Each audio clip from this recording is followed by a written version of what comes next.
ശ്രീഗണേശശാരദാ ഗുരുഭ്യോ നമഃ. ഗജാനനം ഭൂതഗണാതിസേവിതം കവിത്തജംബൂഫലസാരഭക്ഷിതം ഉമാസുതം ശോകവിനാശകാരണം നമാമി വിഘ്നേശ്വരപാദപങ്കജം. സരസ്വതി നമസ്തുഭ്യം വരദേ കാമരൂപിണി വിദ്യാരംഭം കരിഷ്യാമി സിദ്ധിർഭവതു മേ സദാ. ഗുരുർബ്രഹ്മാ ഗുരുർവിഷ്ണു ഗുരുർദേവോ മഹേശ്വരഃ ഗുരുഃ സാക്ഷാത് പരബ്രഹ്മ തസ്മൈ ശ്രീഗുരവേ നമഃ. മൂകം കരോതി വാചാലം പങ്കും ലംഘയതേ ഗിരിം യത്കൃപാതമഹം വന്ദേ പരമാനന്ദമാധവം. ഭൂതൈർമഹദ്ഭിർയൈമാ പുരോ വിഭോ നിർമായശേതേ യദമൂഷു പൂരുഷഃ ഭുങ്ക്തേ ഗുണാൻ ഷോഡശ ഷോഡശാത്മക സോലംകൃഷിഷ്ട ഭഗവാൻ വചംസി മേ. ഓം നമോ ഭഗവതേ വാസുദേവായ. ഇവിടെ കൂടിയിരിക്കുന്ന എല്ലാ സന്യാസിനി സന്യാസി ശ്രേഷ്ഠന്മാർക്കും എല്ലാ ഗുരുജനങ്ങൾക്കും ഗുരുഭൂജർക്കും സജ്ജനങ്ങൾക്കും ഭക്തജനങ്ങൾക്കും എൻ്റെ സാദര പ്രണാമം. ഇന്നിവിടെ തത്വകഥനത്തിന് ലഭിച്ചിരിക്കുന്ന വിഷയം രാസലീലയും ഭ്രമരഗീതവുമാണ്. ഇത് രണ്ടും ഭാഗവതത്തിലെ വളരെ ബൃഹത്തായിട്ടുള്ള തത്വങ്ങൾ അടങ്ങിയിരിക്കുന്ന ഭാഗങ്ങളാണ്. ഇതിനെക്കുറിച്ചൊക്കെ വിസ്തരിച്ച് പറയാനുള്ള ശേഷിയോ ശേമുഷിയോ ഒന്നും എനിക്കില്ല. എങ്കിലും ഭഗവാൻ പ്രസാദിച്ചാൽ, ഗുരുജനങ്ങൾ അനുഗ്രഹിച്ചാൽ, സജ്ജനങ്ങളുടെ അനുഗ്രഹം ഇതൊക്കെ ഉണ്ടെങ്കിൽ പറയാൻ കഴിയുമെന്ന് ഒരു വിശ്വാസം. അതിനായിട്ട് എല്ലാവരെയും ഒരിക്കൽ കൂടി അനുഗ്രഹത്തിനായി നമസ്കരിക്കുന്നു. സർവവേദാന്തസാരം ഹി യത് ഭാഗവതമിഷ്യതേ തത് കഥാമൃതതൃപ്തസ്യ നാന്യത്രാപി സ്പൃഹാ ക്വചിത്. ഭാഗവതം പാരമഹംസ സംഹിതയും സർവവേദാന്ത സാരമടങ്ങിയതുമായിരിക്കുന്ന ശ്രേഷ്ഠമായിട്ടുള്ള ഒരു ശാസ്ത്രഗ്രന്ഥമാണ്. അതിലത്തെ ഓരോ കഥകളും ആ കഥയിലെ ആ രസാമൃതത്തെ ആസ്വദിച്ച് തൃപ്തനായിരിക്കുന്ന ഒരാൾക്ക് മറ്റൊന്നിലും ആഗ്രഹം ഉണ്ടാവില്ല എന്നാണ് പണ്ഡിതന്മാർ പറയുന്നത്. അത്ര ശ്രേഷ്ഠമായിട്ടുള്ള ഭഗവത് കഥകള്, ഭഗവത് ലീലകള്, ഭഗവത് മഹത്വങ്ങള്, ഭഗവാന്റെ സർവോത്കൃഷ്ടതയൊക്കെ വിവരിക്കുന്ന കഥകളാണ് ഈ ഗ്രന്ഥത്തിലുള്ളത്. അതുകൊണ്ട് അത് പാനം ചെയ്യുക. സ്വാദുസ്വാദു പദേ പദേ.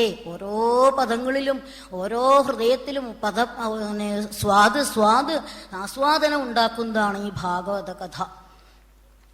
അപ്പോൾ ഭഗവാൻ ഈ ബ്രഹ്മാവ് ഗോപാലന്മാരെയൊക്കെ മറച്ച സമയത്ത് ആ ഒരു വർഷം ആ ഗോപന്മാരെയും ഗോക്കളെയൊക്കെ സൃഷ്ടിച്ച് ബ്രഹ്മാവിനെ ജയിച്ചു. അതുപോലെ ഗോവർദ്ധന ലീലയുണ്ട് ഇന്ദ്രനെയും ജയിച്ചു. ഗുരുപുത്രനെ കൊണ്ടുവരാനായിട്ട് യമസദനത്തിൽ പോയി ഗുരുവിന് ഗുരുദക്ഷിണയായി സമർപ്പിച്ചപ്പോൾ യമനെയും ജയിച്ചു. വരുണദേവന്റെ അടുത്തേക്ക് നന്ദഗോപരെ കൊണ്ടുപോയ സമയത്ത് ആ വരുണദേവനിൽ നിന്ന് നന്ദഗോപരെ മോചിപ്പിച്ചു കൊണ്ടുവരാൻ പോയ സമയത്ത് വരുണനെയും ഭഗവാൻ ജയിച്ചു. കാട്ടുതീ പാനം ചെയ്തു ഒരു കഥയുണ്ട്. ആ ദാവാഗ്നി പാന സമയത്ത് അഗ്നിദേവനെയും ഭഗവാൻ ജയിച്ചു. ഇനി ബാണയുദ്ധത്തില് മഹാദേവനെയും ജയിച്ചു. ഇങ്ങനെ സർവോത്കൃഷ്ടമായിട്ടുള്ള പരിപൂർണ അവതാരമായിരിക്കുന്ന ആ ഭഗവാന്റെ സർവ ഗുണങ്ങളും സർവ മഹത്വവും തെളിയിക്കുന്ന എല്ലാ ദേവന്മാരെയും ജയിച്ച ഒരവതാരമാണ് ഭഗവാന്റെ. ഈ കഥയില് കാമദേവനെയും ജയിച്ചു എന്നാണ് പറയുന്നത്. കാമദേവനൊരു ഭാവം ഉണ്ടായിരുന്നു. എന്താ?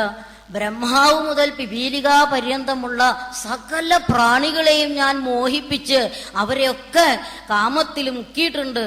അതുകൊണ്ട് എല്ലാവരെയും സൃഷ്ടിച്ച് രക്ഷിച്ച് സംഹരിക്കുന്നവൻ ഞാൻ തന്നെ എന്ന് അതിഗർവുള്ളവനായിരുന്നു കാമദേവൻ. ആ കാമദേവന്റെ ഗർവിനെയാണ് ഭഗവാൻ രാസലീലയിലൂടെ നശിപ്പിച്ചത് എന്നാണ്. അപ്പോൾ ഈ ദശമസ്കന്ധത്തിലാണ് ഈ കഥ. ദശമസ്കന്ധത്തിൻ്റെ ലക്ഷണം തന്നെ നിരോധം എന്നാണ്. 10 ലക്ഷണമുള്ള പുരാണങ്ങളിൽ നിരോധം എന്ന ലക്ഷണമാണ് ദശമസ്കന്ധത്തിനുള്ളത്. നിരോധം എന്ന് വെച്ചാൽ നമ്മുടെ ചിത്തവൃത്തികളൊക്കെ നിരോധം ചെയ്യുക. ഓരോ മനുഷ്യനും ഈ ഭൂമിയിൽ ജനിച്ചിട്ട് പല പല ആഗ്രഹങ്ങൾക്ക് അഭിഭൂതരായി ജീവിച്ച് കാമ്യവസ്തുക്കൾക്ക് വേണ്ടിയിട്ട് ജീവിതം നയിക്കുകയാണ് ഓരോരുത്തരും. അങ്ങനെയുള്ള ആൾക്കാരുടെ മനസ്സിലുള്ള ചിത്തവൃത്തികൾ എന്താ?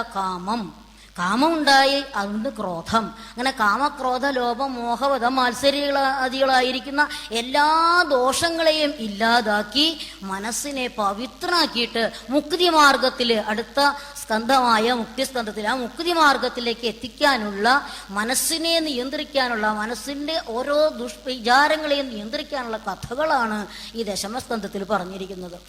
ഇങ്ങനെ ഈ ഭഗവാൻ രാസലീല ഭഗവാനഭിത ഈ ഭാഗവതത്തില് 29ാമത്തെ അധ്യായം തൊട്ട് 33 അധ്യായം വരെയുള്ള 5 അധ്യായങ്ങളിലാണ് ഈ രാസലീല വർണ്ണിച്ചിട്ടുണ്ട്. അതുകൊണ്ട് ആ അധ്യായങ്ങൾക്കൊരു പേരുണ്ട്, രാസപഞ്ചാധ്യായി എന്ന്. 5 അധ്യായങ്ങളിലാണ് ഈ കഥ വിവരിക്കുന്നത്. ഇപ്പോൾ ഭഗവാനഭിതാരാത്രി ശരദോദ്ഭുല്ല മല്ലികാ വീക്ഷരന്തും മനശ്ചക്രേ യോഗമായാമുപാശ്രിതഃ.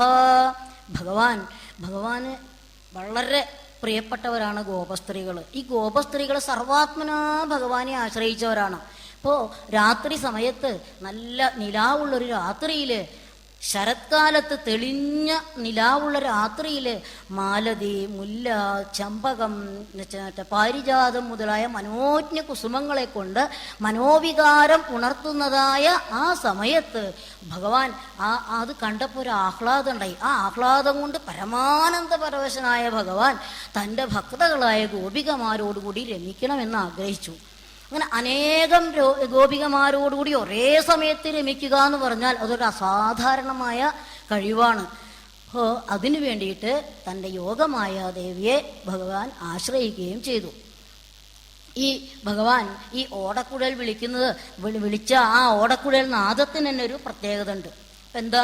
തന്നെ ഭജിക്കുന്ന ഗോപസ്ത്രീകളെ, തന്നെ ഭജിക്കുന്നവരെ തന്നിലേക്ക് തന്നെ ആകർഷിച്ച് മറ്റൊരു ചിന്തയുമില്ലാതെ അവരെ പരമമുക്തകളാക്കാൻ വേണ്ടിയിട്ടാണ് ഭഗവാൻ ആ ഓടക്കുഴൽ വിളിച്ചത് എന്നാണ് പറയുന്നത്, ഗോപസ്ത്രീകളെ ആകർഷിക്കാൻ വേണ്ടിയിട്ട്. അപ്പോൾ പണ്ട് ഈ ഗോപസ്ത്രീകൾ യമുനാ തീരത്ത്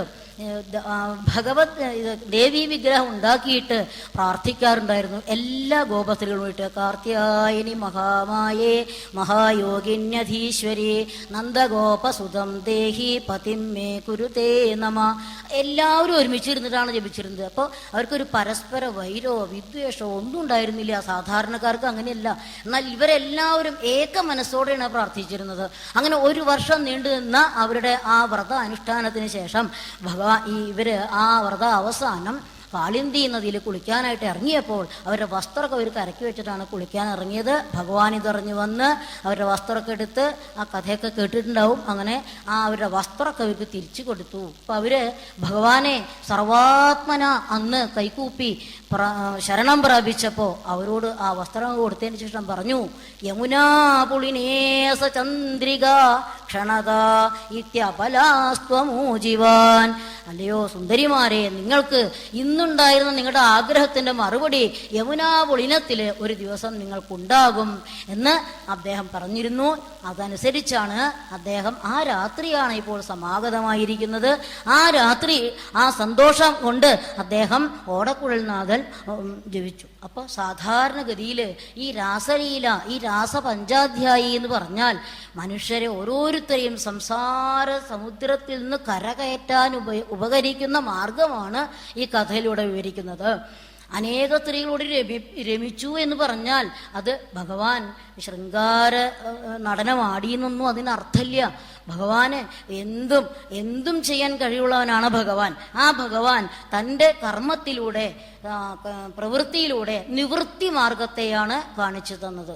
ഭഗവാൻ ഓടക്കുഴൽ വിളിച്ചതും ഗോപസ്ത്രീകൾ വന്നതും ആ ഗോപസ്ത്രീകളുമായി യമുനാപുളിനത്തിൽ കളിച്ചതുമൊക്കെ പ്രവൃത്തിയുടെ അത് ലീലയായി നമുക്ക് തോന്നാമെങ്കിലും അതിൻ്റെ ബാഹ്യാവരണത്തെ നീക്കിയാൽ ആ ഭഗവാന്റെ ആത്മാരാമത, യോഗേശ്വരത്വം, ഭക്തവാഞ്ചാ പൂരണത്തിനുള്ള ആ താത്പര്യം, ഗോപികമാരുടെ നിഷ്കപടമായ ഭക്തി, സർവസമർപ്പണം, പരമപ്രേമം, ഭഗവത് പൂജയ്ക്കുള്ള, ഭഗവാൻ പദപ്രാപ്തിക്കുള്ള അഭിലാഷം, ഇതൊക്കെയാണ് ഇതിൽ നിന്ന് നമുക്ക്, ഈ കഥയിൽ നമുക്ക് മനസ്സിലാക്കേണ്ടത്.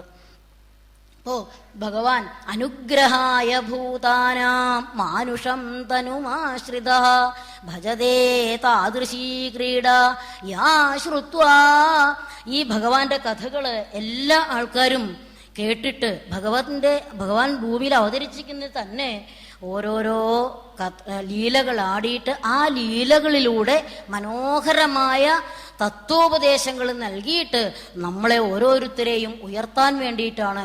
അതുകൊണ്ട് ഈ കഥ ഭഗവാൻ മനുഷ്യനായിട്ട് ജനിച്ച് അവതരിച്ച് ലീലകളാടിയ കഥ ആര് ശ്രവിക്കുന്നുവോ, ആത്മഹിതം ആഗ്രഹിക്കുന്നവര് ഈ കഥ ശ്രവിക്കുക, പഠിക്കുക, ഇതൊക്കെ ചെയ്യേണ്ടതാണ് എന്നാണ് പറയുന്നത്. സർവ കർമ്മ ധർമ്മങ്ങളും പരിത്യജിച്ചിട്ടാണ് ഗോപികമാര് ഭഗവാനെ ആശ്രയിച്ചത്. സാധാരണഗതിയിൽ ദേശം, കാലം, ശാസ്ത്രമര്യാദ ഇതൊക്കെ നോക്കേണ്ടതുണ്ട്. ഇതാണ് ലൗകിക ജീവിതത്തിന്റെ ജീവഭാവം എന്ന് പറഞ്ഞാൽ. എന്നാൽ പരഭാവമാകട്ടെ പരമപ്രേമം, കലവറയില്ലാത്ത അനപായിനി അഹൈതുകി, അങ്ങനെയുള്ള ആ പരമമായ പ്രേമം, ആ പ്രേമം കൊണ്ട് ഭഗവാനോട് ആ സമീപത്തിൽ ഭഗവാനിലെ പ്രാപിച്ചുണ്ടാകുന്ന പരമാനന്ദ സമുദ്ര നിമഞ്ജനം, ഇതാണ് പരഭാവം എന്ന് പറഞ്ഞാൽ. ഇത് രണ്ടും ലഭിച്ചു കഴിഞ്ഞാൽ പിന്നെ കാലദേശാവധിഭ്യാം നിർമുക്തം നിത്യമുക്തം നിഗമശതസഹസ്രേണ നിർഭാസ്യമാനം. കാലദേശ പരിധിയില്ലാത്തവനായ ആ പരമാത്മാവ് മാത്രമേ ഉള്ളൂ. ആ ഏകനായിരിക്കുന്ന ആ അദ്വൈതം, നാം ഒന്ന്, ഭഗവാൻ എന്ന് വേറെ ഇല്ല. അങ്ങനെയുള്ള ആ ഭഗവാന്റെ രൂപത്തെ, ആ ഭഗവാനായി തീരാനായിട്ട് സാധിക്കും. ഈ ജീവഭാവത്തെ ഉപേക്ഷിച്ചാൽ ഈ പരഭാവമായിരിക്കുന്ന പരമാനന്ദ പ്രേമവും പരമാനന്ദ നിമജ്ജനവും ഉണ്ടായാൽ എന്താണ് ഈ ഭഗവാന്റെ പ്രത്യേകത? നാരായണ ഭട്ടതിരിപാട് പറയുന്നു, യത്രൈലോക്യമഹീയസോഭിമഹിതം സമ്മോഹനം മോഹനാത് കാന്തം കാന്തിനിധാനതോപി മധുരം മാധുര്യധുര്യാദപി സൗന്ദര്യോത്തരതോപി സുന്ദരതരം ത്വദ്രൂപം ആശ്ചര്യതോപ്യാശ്ചര്യം. എങ്ങനെയുള്ളതാ ഭഗവാന്റെ രൂപം? ഈ പ്രപഞ്ചത്തില് സർവോത്കൃഷ്ടവും പൂജിതവും അത്യന്തം ശ്രേഷ്ഠവുമായിരിക്കുന്ന വസ്തുക്കളുണ്ടോ? അതിനേക്കാളൊക്കെ ശ്രേഷ്ഠമായിട്ടുള്ളത്, ശോഭയേറിയതിനേക്കാൾ ശോഭയേറിയത്, എന്തൊക്കെ ശോഭ ഉള്ളതുണ്ടോ അതിനേക്കാളൊക്കെ ശോഭയേറിയത്, മാധുര്യമുള്ള വസ്തുക്കൾ എന്തൊക്കെ ഉണ്ടോ അതിനേക്കാൾ മാധുര്യമേറിയത്, സൗന്ദര്യ വസ്തുക്കൾ എന്തൊക്കെ ഉണ്ടോ അതിനേക്കാളൊക്കെ സൗന്ദര്യമേറിയത്, ആശ്ചര്യകരമായിട്ട് എന്തൊക്കെയുണ്ടോ അതിനേക്കാൾ അത്യാശ്ചര്യകരമായതുമായിരിക്കുകയാണ് ആ ഭഗവാന്റെ രൂപം. ഈ ഭഗവത് രൂപം ഏകാന്ത ഭക്തി കൊണ്ട്, പരമമായ പ്രേമം കൊണ്ട്, പരഭാവം കൊണ്ട് നമുക്ക് ലഭിക്കാമെന്ന് ഈ ഗോപികളുടെ രാസലീല, ഗോപികളുടെ കഥയിൽ നിന്ന് നമുക്ക് മനസ്സിലാക്കാൻ സാധിക്കും. രാഗസ്താവജ്ജായതേഹി സ്വഭാവാത് മോക്ഷോപായോ യത്നതോ വാ നവാസ്യാത്. ലൗകിക ബന്ധമുണ്ടാക്കുന്ന, ബന്ധമുണ്ടാക്കുന്ന പ്രാകൃത സ്ത്രീ പുരുഷ അനുരാഗം എല്ലാവർക്കും ലഭിക്കാൻ എളുപ്പമാണ്. എന്നാൽ മോക്ഷോപായമാകട്ടെ എല്ലാവർക്കും അങ്ങനെ എളുപ്പത്തിലൊന്നും ലഭിക്കില്ല. എന്നാൽ താസാന്ത്വേകം തദ്വയം ലബ്ധമാസീത്. ഈ ഗോപികമാർക്ക് ആകട്ടെ ഭഗവാനോടുള്ള അനുരാഗം, പരമപവിത്രമായ സ്നേഹവും അതോടുകൂടിയിട്ട് അവർക്ക് മോക്ഷപ്രാപ്തിയിലേക്ക് എത്താനും സാധിച്ചു എന്നാണ്. ഈ ഗോപികമാർക്ക് വിദ്യാഭ്യാസമോ മറ്റൊന്നുമില്ലാത്തവരാണ്. എന്നാലും അവര് സഖാ കൃഷ്ണ കൃഷ്ണ കൃഷ്ണ രാമ ഗോവിന്ദ ദാമോദര എന്നിങ്ങനെ പാടി അവരുടെ കർമ്മങ്ങൾ നിത്യേന ചെയ്യുന്നവരായതുകൊണ്ട് അവർക്ക് ആ കർമ്മങ്ങളിലൂടെ തന്നെ, ആ കർമ്മയോഗത്തിലൂടെ തന്നെ അവർക്ക് മോക്ഷമാർഗത്തിലേക്ക് എത്താൻ സാധിച്ചു എന്നാണ് പറയുന്നത്. അതുകൊണ്ട് നാം ഓരോരുത്തർക്കും സർവാത്മന ഹൃദയം മുഴുവൻ ഭഗവാനെ സമർപ്പിച്ചത്, സർവാത്മന ഭഗവാനെ ആശ്രയിക്കാൻ കഴിഞ്ഞ് ഈ ഭഗവാന്റെ ആ അനന്ത മധുര ലീല, ആ രാസലീല പഠിക്കാനും ശ്രവിക്കാനും സാധിച്ചാൽ പിന്നീട് ജനനീ ജഠരപ്രവേശം ഉണ്ടാവില്ല എന്നാണ് പറയുന്നത്. അപ്പോൾ എല്ലാ ഗോപികമാരും ആ ഗോപികമാരെ പോലെ നാം എല്ലാവരും ഭഗവാന്റെ തൃപ്പാദത്തിൽ ശരണം പ്രാപിച്ച് ആ കഥ ആലോചിച്ചാൽ, ഈ ഭാഗവത്തിൽ ഓരോ കഥകൾ ആലോചിച്ചാലും പരനിവൃത്തിയുടെ സമുജ്വലമൂർത്തിയെ ദർശിക്കാനും പ്രവൃത്തിയെ നിശേഷം വിസ്മരിക്കാനും സാധിക്കും. അതാണ് ഈ കഥയുടെ പ്രത്യേകത. അപ്പോൾ ഈ ഗോപികമാര് സാധാരണക്കാരല്ല. ആരാണ് ഗോപികമാര്? പരീക്ഷിത് മഹാരാജനോട് ശുഗബ്രഹ്മർഷി പറയാണ്, ഗോപ്യസ്തുശ്രുതയോ ജ്ഞേയ ഋഷയോ. ഗോപികമാര് ശ്രുതിചരികള്, സിദ്ധചരികള്, ഋഷിചരികള്, ദേവചരികള് എന്നിങ്ങനെ 4 തരത്തിലുള്ള ഗോപസ്ത്രീകൾ. അവരൊക്കെ മനുഷ്യ സ്ത്രീകളല്ലായിരുന്നു എന്നാണ് പറയുന്നത്. ഭഗവാൻ ഈ ഭൂമിദേവിയുടെ സങ്കടം കണ്ട് ഭൂമിയിൽ അവതരിച്ചോളാം, വൃഷ്ണി വംശത്തില് ബാക്കിയുള്ളവരൊക്കെ യദുവംശത്തിൽ ജനിക്കുന്ന എനിക്ക് സഹായാർത്ഥം നിങ്ങളെല്ലാവരും ജനിക്കണം. വൃഷ്ണി വംശത്തിലെ ഓരോരുത്തരും ദേവാഹ, ദേവന്മാരും ദേവാംഗനാശ്ച, ദേവസ്ത്രീകളും ഭൂമിയിൽ അവതരിക്കണം എന്ന് ഭഗവാന്റെ പറഞ്ഞ ആ ആജ്ഞ ബ്രഹ്മാവ് അവരോട് പറഞ്ഞ് അങ്ങനെ ആ ദേവസ്ത്രീകൾ ഇവിടെ ഗോപസ്ത്രീകളായിട്ട് ജനിച്ചവരാണ്. ഇനി പോരാ, പുരാ ദണ്ഡകാരണ്യവാസിനഃ മഹർഷയഃ. ദണ്ഡകാരണ്യത്തിൽ താമസിക്കുന്ന ഭഗവാൻ വനവാസകാലത്ത് ദണ്ഡകാരണ്യത്തിൽ താമസിക്കുമ്പോൾ ആ ഭഗവാന്റെ രൂപമാധുര്യം കണ്ട് മോഹിച്ചുപോയി ഇത്ര ഋഷിമാര്. ആ ഋഷിമാർക്കും ഗോപികമാരായി ജനിച്ച് ഭഗവാനായിട്ട് രമിച്ച് അല്ലെങ്കിൽ ഭഗവാനായി ചേർന്ന് മുക്തി പ്രാപിക്കാൻ സാധിച്ചു എന്നാ. പിന്നെ ഭഗവാനോടൊപ്പം തന്നെ അവതരിച്ച രാധാതിദേവിമാര സിദ്ധചരികള് എന്ന് പറഞ്ഞു. ഇങ്ങനെ മാത്രല്ല, കഥ പറയാച്ചാൽ രാമാവതാരത്തിൽ ഭഗവാനെ കണ്ട് ധാരാളം ആൾക്കാര്, കോസല രാജ്യത്തെ സ്ത്രീകള് അങ്ങനെ പലരും മോഹിച്ചിട്ടുണ്ടായിരുന്നു പറയാം. ആ മോഹമൊക്കെ ഭഗവാൻ ഈ അവതാരത്തിൽ സാധിപ്പിച്ചു കൊടുത്തു എന്നാണ്. അപ്പൊ അവരൊക്കെയാണ് ഈ ഗോപസ്ത്രീകളായിട്ട് ജനിച്ചിരിക്കുന്നത് എന്നാണ് ഈ പത്മപുരാണത്തിൽ പറയുന്നത്. ഇങ്ങനെയുള്ള ഗോപികമാര് 100 കോടി ഗോപികമാരുണ്ടായിരുന്നു എന്നാ പറയണം. ഈ 100 കോടി ഗോപികമാരുടെയും നാഥനാണ് ഭഗവാൻ ശ്രീകൃഷ്ണൻ. അങ്ങനെ അപ്പൊ അതുകൊണ്ട് തം ആത്മാനം വിദിത്വ, പരമാത്മസ്വരൂപിയായ ഉപനിഷദ് വേദ്യനായ ആ പരമാത്മാവിനെ അറിഞ്ഞിട്ട് വിത്തൈഷണായ ലോകൈഷണായാശ്ച ഉത്രൈഷണായാശ്ച യുദ്ധായ ദീക്ഷാചര്യാം ചരന്തി എന്നൊരു വാക്യമുണ്ട്. എന്താ? ഈ ഭഗവാനെ, പരമാത്മാവായിട്ടുള്ള ഭഗവാനെ അറിഞ്ഞ് മനസ്സിലാക്കി പുത്രൻ, ഭാര്യ, ധനം എന്നിവയെ സർവാത്മന ഉപേക്ഷിച്ച് ബ്രഹ്മജാല സന്യാസം സ്വീകരിക്കുന്നു എന്നൊരു പ്രമാണമുണ്ട്.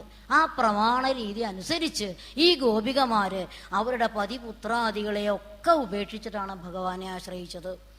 അങ്ങനെ ഭഗവാൻ ആ ഗോപസ്ത്രീകള് വരുത്താൻ വേണ്ടി ആ ഓടക്കുഴൽ വിളിച്ച സമയത്ത് ഓരോരുത്തരും അവരവർക്കുള്ള കാര്യങ്ങൾ, വീട്ടുകാര്യങ്ങൾ ചെയ്തുകൊണ്ടിരിക്കുകയായിരുന്നു. ഇപ്പോൾ ചില ആൾക്കാർ പശുക്കളെ കറന്നുകൊണ്ടിരിക്കുക, കറന്ന പാലൊരു പാത്രത്തിൽ വെച്ചേക്കുക, പശുക്കുട്ടിയെ കെട്ടാതെ ഒരു സ്ഥലത്ത് നിർത്തിയിരിക്കുക. വേറൊരു ഗോപസ്ത്രീ കറന്ന പാല് പാത്രത്തിലിട്ട് തിളപ്പിച്ചുകൊണ്ടിരിക്കുക. വേറെ ഗോപസ്ത്രീ എന്തോ പ്രധാന ആഹാരം ഉണ്ടാക്കിക്കൊണ്ടിരിക്കുക. വേറെ ഗോപസ്ത്രീകള് കുട്ടികളെ ശുശ്രൂഷിച്ചുകൊണ്ടിരിക്കുക, ഭർത്താക്കന്മാരെ ശുശ്രൂഷിച്ചുകൊണ്ടിരിക്കുക. ആ സമയത്താണ് ഈ ഭഗവാന്റെ ഓടക്കുഴൽ നാദം അവർ കേട്ടത്. അപ്പോൾ ആ ഓടക്കുഴൽ നാദത്തിന് പ്രത്യേകതയുണ്ട്. ഓടക്കുഴലിക്ക് തന്നെ പല ദ്വാരങ്ങളുണ്ട്. 8, 9 ദ്വാരങ്ങളും ഓരോ നീളമൊക്കെ പ്രത്യേകിച്ച് പറയുന്നുണ്ട്. അങ്ങനെയുള്ള കാമരാജ ബീജതന്ത്ര സ്വരൂപമായിരിക്കുന്ന ധ്വനിയായിരുന്നു അത്രേ ഓടക്കുഴൽനാഥം, ഈ ഭഗവാന്റെ ഓടക്കുഴൽനാഥം. അതങ്ങോട്ട് കേട്ടപ്പോൾ ഈ ഗോപികമാര് പിന്നെ ഒക്കെ മറന്നു. അവരെ പണിയൊന്നും അവർക്ക്, അതാണ് പ്രവൃത്തി മറക്കുമെന്ന് പറഞ്ഞു. ഒക്കെ മറന്നു.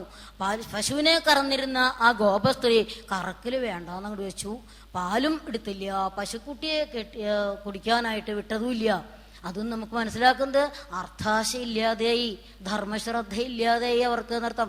അപ്പൊ ധർമ്മ അർത്ഥമൊന്നും അവർക്ക് ഉണ്ടായില്ല. എന്നാൽ പതിയെ ശുശ്രൂഷിക്കുന്ന ആൾക്കാർ അത് ഉപേക്ഷിച്ച് വന്നപ്പോ പതി എന്താ പറയാ, കാമത്തിലുള്ള ആഗ്രഹം ഇല്ലാണ്ടേ. അങ്ങനെ ധർമാർത്ഥ കാമങ്ങളിലൊന്നുമില്ല, ആഗ്രഹം ഇല്ലാത്തവരായി അവരെല്ലാവരും അവരവരുടെ ജോലി ഉപേക്ഷിച്ച് എല്ലാവരും പുറപ്പെടാൻ തയ്യാറായി. അതൊക്കെ കിടന്നോട്ടെ എന്ന് ചോദിച്ചാൽ പുറപ്പെടാൻ തയ്യാറായി. എന്നാ പുറപ്പെട്ടപ്പോഴോ അതിനൊരു പ്രത്യേകത, അവർക്ക് വേഷഭൂഷാദികൾ എങ്ങനെയാണ് ചെയ്യേണ്ടത് പരിഭ്രമത്തില് വേഷമൊക്കെ തെറ്റിയാണ് ധരിച്ചിരുന്നത് എന്നാ പറയണത്. താലി അരയിലും ചേല കഴുത്തിലും കുങ്കുമം കണ്ണിലും ഇങ്ങനെയൊക്കെയാണ് അവർ പുറപ്പെട്ടതെന്നാണ് വെച്ചാൽ ഈ പരമാത്മാവിന്റെ ദർശനങ്ങൾ ഉണ്ടാവുന്ന അറിഞ്ഞാൽ നമ്മൾ ശരീരബോധം ഇല്ലാതെയാവുന്ന അതിന് സൂചിപ്പിക്കുന്നത്. അങ്ങനെ ആ ഗോപികമാരൊക്കെ ഓടി.